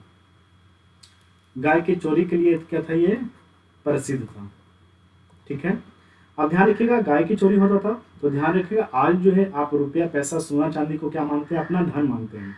लेकिन ध्यान रखिएगा ऋग्वैदिक काल में जो है, ऋग्वैदिक काल में जो आपका सबसे ज्यादा जो धन माना जाता था वो माना जाता था गाय को। किसको माना जाता था? गाय को। जिसके पास जितना ज्यादा गाय होता था उसको जो है उतना अमीर मानते थे। जिसके पास जो है जितना ज्यादा गाय होता था उसको उतना अमीर मानते थे। और ध्यान रखिएगा जो आपका जो अमीर होता था, जो गायों को रखता था, जो अमीर होता था, उसको जो है गोधन बोलते थे। क्या बोलते थे? गोधन। क्या बोलते थे? गोधन। ज्यादा जो गाय रखता था, जो गाय को रखने जो अमीर होता था उसको क्या बोलते थे?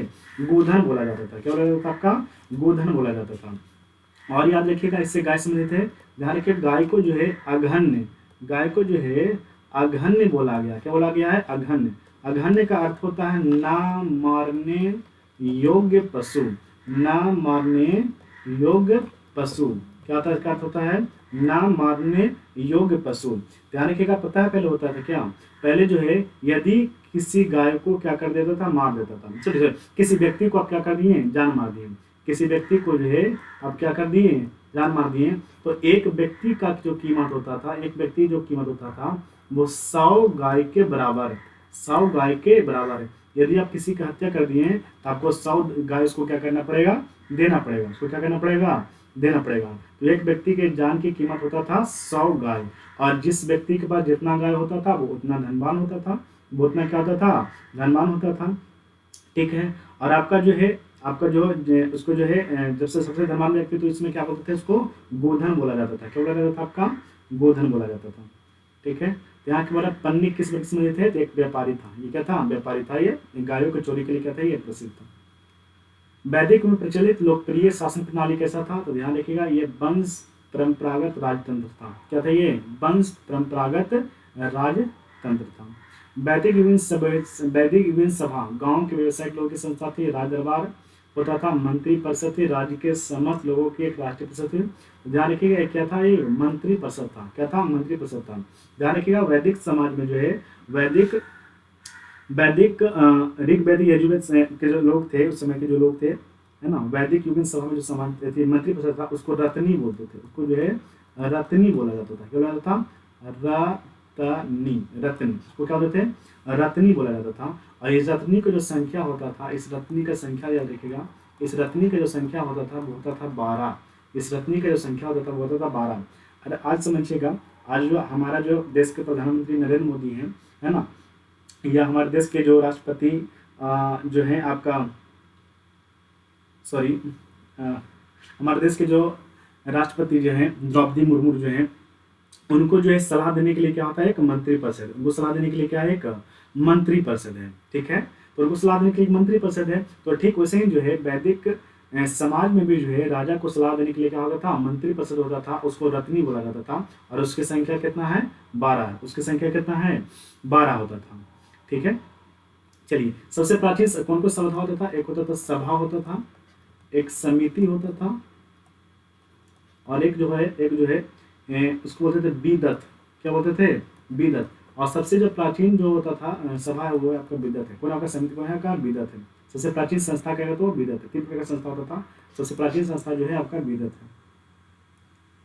किस वेद में समा और समा लिख दिया, समा नहीं सभा, अभी तो बोले थे सभा। किस वेद में सभा और समिति को प्रजापति की 2 पुत्रियां कहा गया है? तो ध्यान रखिएगा, वो है अथर्ववेद में। अथर्ववेद में जो है सभा और समिति को क्या बोला गया है?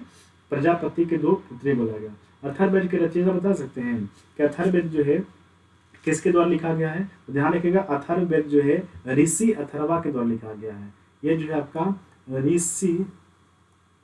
ऋषि अथर्वा के द्वारा लिखा गया है। ठीक है। इसमें है क्या? तो ध्यान रखिएगा, इसमें जो है 20 अध्याय है। 20 अध्याय है, 731 सूक्त है, और जिसमें जो है 6000 आपका क्या है? मंत्र है। 6000 आपका क्या है? मंत्र है।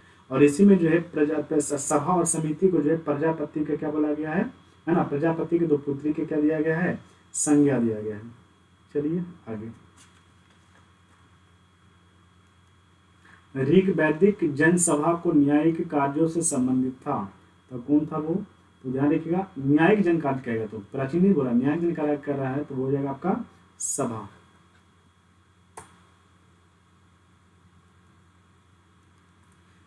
आयुर्वेद अर्थात जीवन का विज्ञान का उल्लेख किसमें मिलता है? आयुर्वेद हो जाएगा आपका अथर्ववेद, है ना। किसमें हो जाएगा आपका? अथर्ववेद। आपका अथर्ववेद में बताए थे कि अथर्ववेद जो है आपका मुंह माया जादू टोना संबंधित जो है आपका क्या है? किसमें चर्चा है। ठीक है। जितना भी औषधि या औषधि संबंधित भी कहेगा तो, है ना, औषधि संबंधित हो जाएगा। औषधि संबंधित हो गया, जादू टोना हो गया, मुंह माया सब किसमें? आपका अथर्ववेद में। तो आयुर्वेद वही है आपका जीवन का विज्ञान है, तो हो जाएगा आपका अथर्ववेद। ऋग वैदिक धर्म था। ऋग वैदिक धर्म था, कैसा था? बहुदेववादी था, एकेश्वरवादी था, निवृत्त मांगी था, या अद्वैतवादी था? बताइएगा। तो ये क्या था आपका? ये आपका है बहुदेववादी था। क्या था? बहुदेववादी। सर्वाधिक ऋग्वैदिक सूक्त समर्पित है, आपको बताया था कि सबसे ज्यादा किसको समर्पित है? आपका इंद्र को। कितना? इंद्र को। कितना था? 250। निम्नलिखित में से किसे ऋग्वेद में युद्ध का देवता समझा जाता था? ध्यान रखिएगा, वो है इंद्र। इंद्र को जो है युद्ध का देवता, बिजली का देवता, वर्षा का देवता, हल का देवता,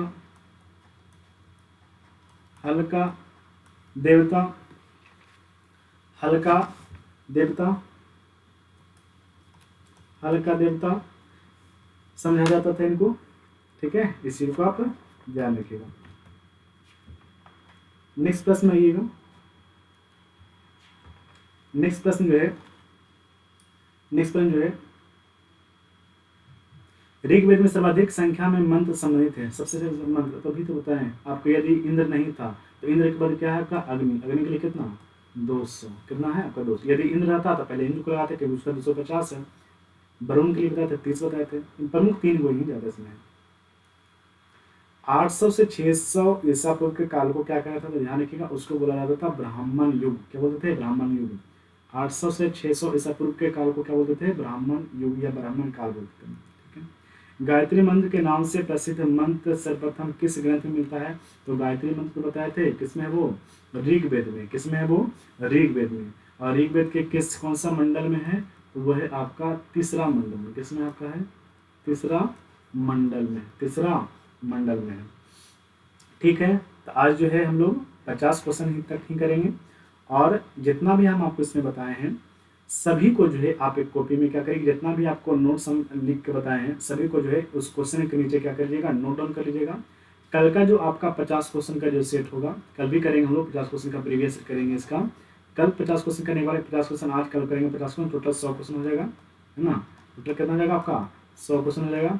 ये 100 क्वेश्चन जो है बहुत ही ज़्यादा आपके लिए क्या है, इंपॉर्टेंट है। इस 100 क्वेश्चन से जो है बहुत अधिकतर प्रश्न आपसे क्या हो जाएगा, बन जाएगा। कुछ थ्योरी भी इसमें बताते जा रहे हैं, जिससे जो है आपसे इसका जो है इस चैप्टर का जो हर एक प्रश्न आपसे क्या होगा, बनेगा। ठीक है, तो यहीं तक, कल मिलते हैं, धन्यवाद। और यदि फिर से बोलना चाहते हैं कि यदि जो है ये सेशन आपको अच्छा लग रहा है तो अपने दोस्तों को जरूर शेयर करिएगा, चैनल को सब्सक्राइब कर लीजिएगा और जो है इसको क्या कर लीजिएगा, लाइक कर लीजिएगा। ठीक है।